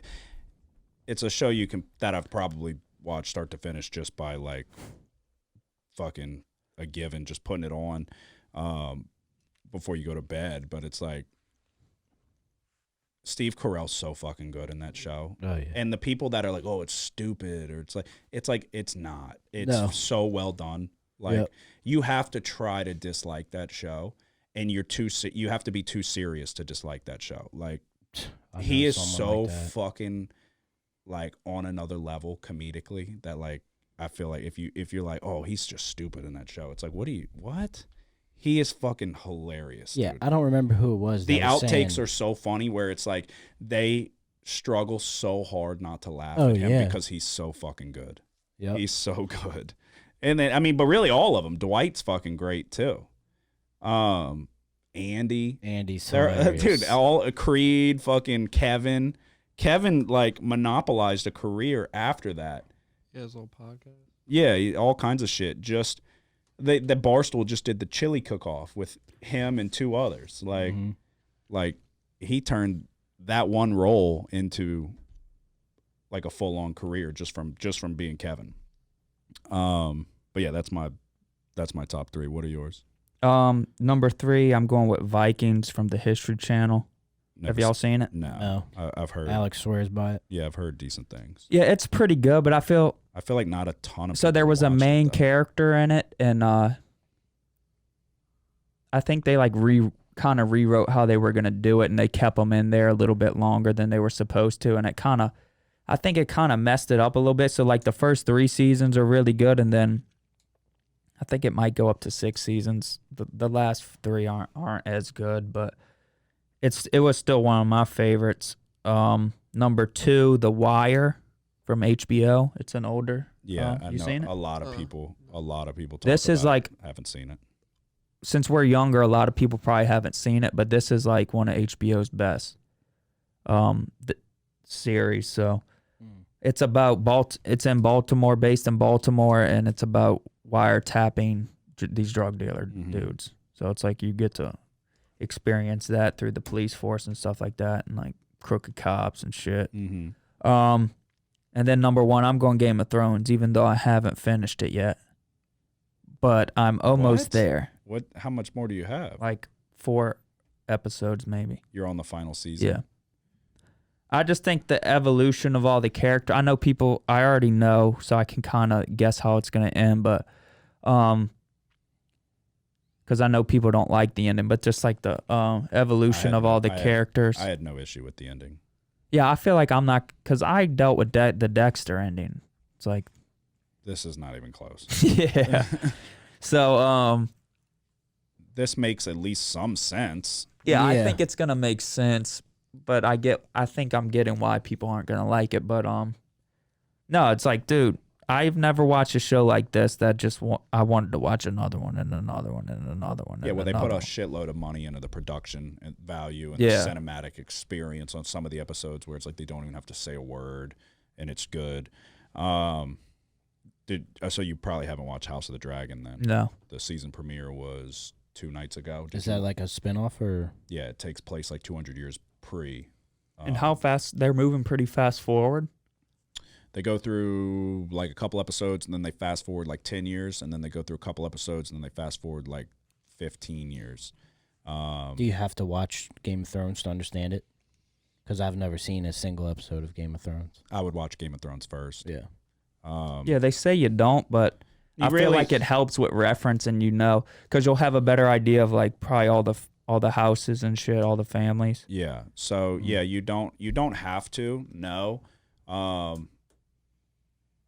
But that one's out in completion, whereas House of the Dragon, their first season, this was the season finale of the first season, and we're gonna have to wait like 2 years for the next season. So I would just go Game of Thrones first, and then you'll know. There'll be like kind of, I guess, callbacks a little bit, and yeah, you'll know the houses. But I mean, it's good. It didn't blow me away like the season finale. Like there was something big that happened, but it wasn't like, oh fuck. Like, but it definitely sets the stage for next season and everything that happens. But there's shit that happens in Game of Thrones that leads up to the entire premise, basically. And then so this is explaining the shit that happened that leads up to. I heard they where were talking they're at. about possibly doing other spinoffs too. Yeah, there's one. Jon Snow's going to have a spinoff, I'm pretty sure. Okay. So what exactly? I don't know. There was talks of a character in House of the Dragon having his own spinoff, but I think it got shelved. It wouldn't be that great of an idea, to be honest. But yeah, I mean, they're going to do this for the next 20 years and make a fuckload of money off of it. So it's definitely like the hottest show out. That and Stranger Things, but it's just Stranger Things could have made my top 3. It very nearly did. Justin? But yeah, what is your top 3? Just before I say that, my top 3, Pels just won by 2, and Nice. I were talking about Trey Murphy. He had 22 points, 8 for 8, and 4 for 4 from 3. Damn. Big win. That's a huge win. Yeah. Yeah. Really, very well could be 4-0. Do the Lakers play tonight or they play tomorrow? Probably tomorrow. I think, yeah, they played Lakers tomorrow. suck. Yeah, we get their first round pick. So Nice. we want them to lose every game. Yeah. All right, what is your top But 3? yeah, my top 3. Number 3 is Ozark. If y'all ever watched that, No, but I've heard very good things. Yeah. I've watched most of it. I haven't finished it though. it's really good. Number 2, Breaking Bad, and number 1, The Office. Okay. Nice. Yeah, I mean, It's hard to beat The Office. Anybody got honorable mentions? The Office was dope. what do you mean? Oh, yeah. Yeah, I went more like a different route than like considering every TV Well, show. honorable mentions would have been definitely Stranger Things, definitely That's in Game of mine. Thrones. I got True Detective. Season 1. Season 1 only. Never seen it. Dude, that season was awesome. Oh yeah. Oh. And then Squid Games. I had Prison Break. Never watched it. I love Prison Squid Break Games. was another one that I just kind of got burnt out Oh, on. Prison Break sucked. How do you say that? I thought you used But to you love it. love Dexter. Dude, Prison Break is freaking horrible. I thought you Prison used to Break say had you me on loved the that edge of my show. seat 10 times more than fucking Dexter. Maybe I'm thinking Whatever, of you. I dude. thought he used to say he loved that show. No, Maybe I I'm never thinking of raved you. about it. I got burnt out No, on it. him. It sucks. Oh, yeah, he may have. I don't know. It's total bullshit. It is. Well, I mean, I don't think it's based off a true story. I mean, how many times do you want to fucking break out of prison, dude? I'm good with once, and I'm fucking getting out of there. Yeah, then they're like, we got to go back. Yeah. It's like, all right. Yeah, no, it lost its luster for me for sure. Like, the beginning was cool, but the it was peak, like, the peak of Prison Break was way more intense than the peak of Dexter for me. Way enough. more. I've never seen it. Fair enough. Oh, you've never watched it? Mm-mm. Yeah, I wouldn't advise it. I mean, it's old now. It's like, but it when it was like in its heyday though, it was a good show. It definitely it You had haven't me. seen Squid Games? there's so many better shows in You Prison haven't? Break. And Dexter. You haven't seen Squid Games? No. I've seen like a couple episodes. Oh, dude. I'm always late to the party on the Come fucking on. on the really popular shit. When everyone's like, "Oh, I'm watching this," like I'm like, Yeah. "I'll catch it later." Like Usually I was I am late. too. I was way late till Game of Thrones. That's why it's not my top 3. Game of Thrones was already through completion when I started watching it. Maybe I caught it all right before the last season and then watched the last season. Yeah, I probably would have a totally different perspective on it if I had to wait a week every time. Well, I just did it with House of the Dragon, and it was convenient. Like if I had a day off or something, and I'm like, I ain't got Yeah. nothing to do. Like middle of the day, I'll go watch it. But yeah, I like to watch it all like 10 episodes at once. Yeah, because I would watch and I'll be like, damn, years have gone by. I guess it would feel like that if you're watching it weekly. Yeah. Yeah. And it's like, I'm I doing get it that. kind of does. It did move kind of slow. I guess it took a while to get to like where they kind of hinted at even in the first episode. So, I don't know. Yeah. I got All one right. tonight. The Patient I've heard about it from Yeah. somebody. Maybe it was comes you. out every Tuesday. It might have been you. Is Yep. that Steve Carell? Yeah. Yeah, you talked about it. All right, we got to wrap this up. We're approaching 2.5 hours. All right, you got anything to say before we go? Good luck. Good luck. Good luck. All right, episode 130 in the books. Like I said, go subscribe on YouTube. First 100, but we're going to extend it. You got until next week. Everyone who subscribes will be entered into this $100 giveaway. You get a free shirt, free hat with it as well. Make sure that your subscription is visible. Go to your settings and specify that we can see your subscription, or we won't be able to include you into the giveaway. Episode 130. Y'all have a good one. Who dat? The house always wins. Play long enough, you never change the stakes. The house takes you. Unless, when that perfect hand comes along, you bet big, and then you take the house. I've been practicing this a little bit. Did I rush it? Felt like I rushed. That was good. I liked it.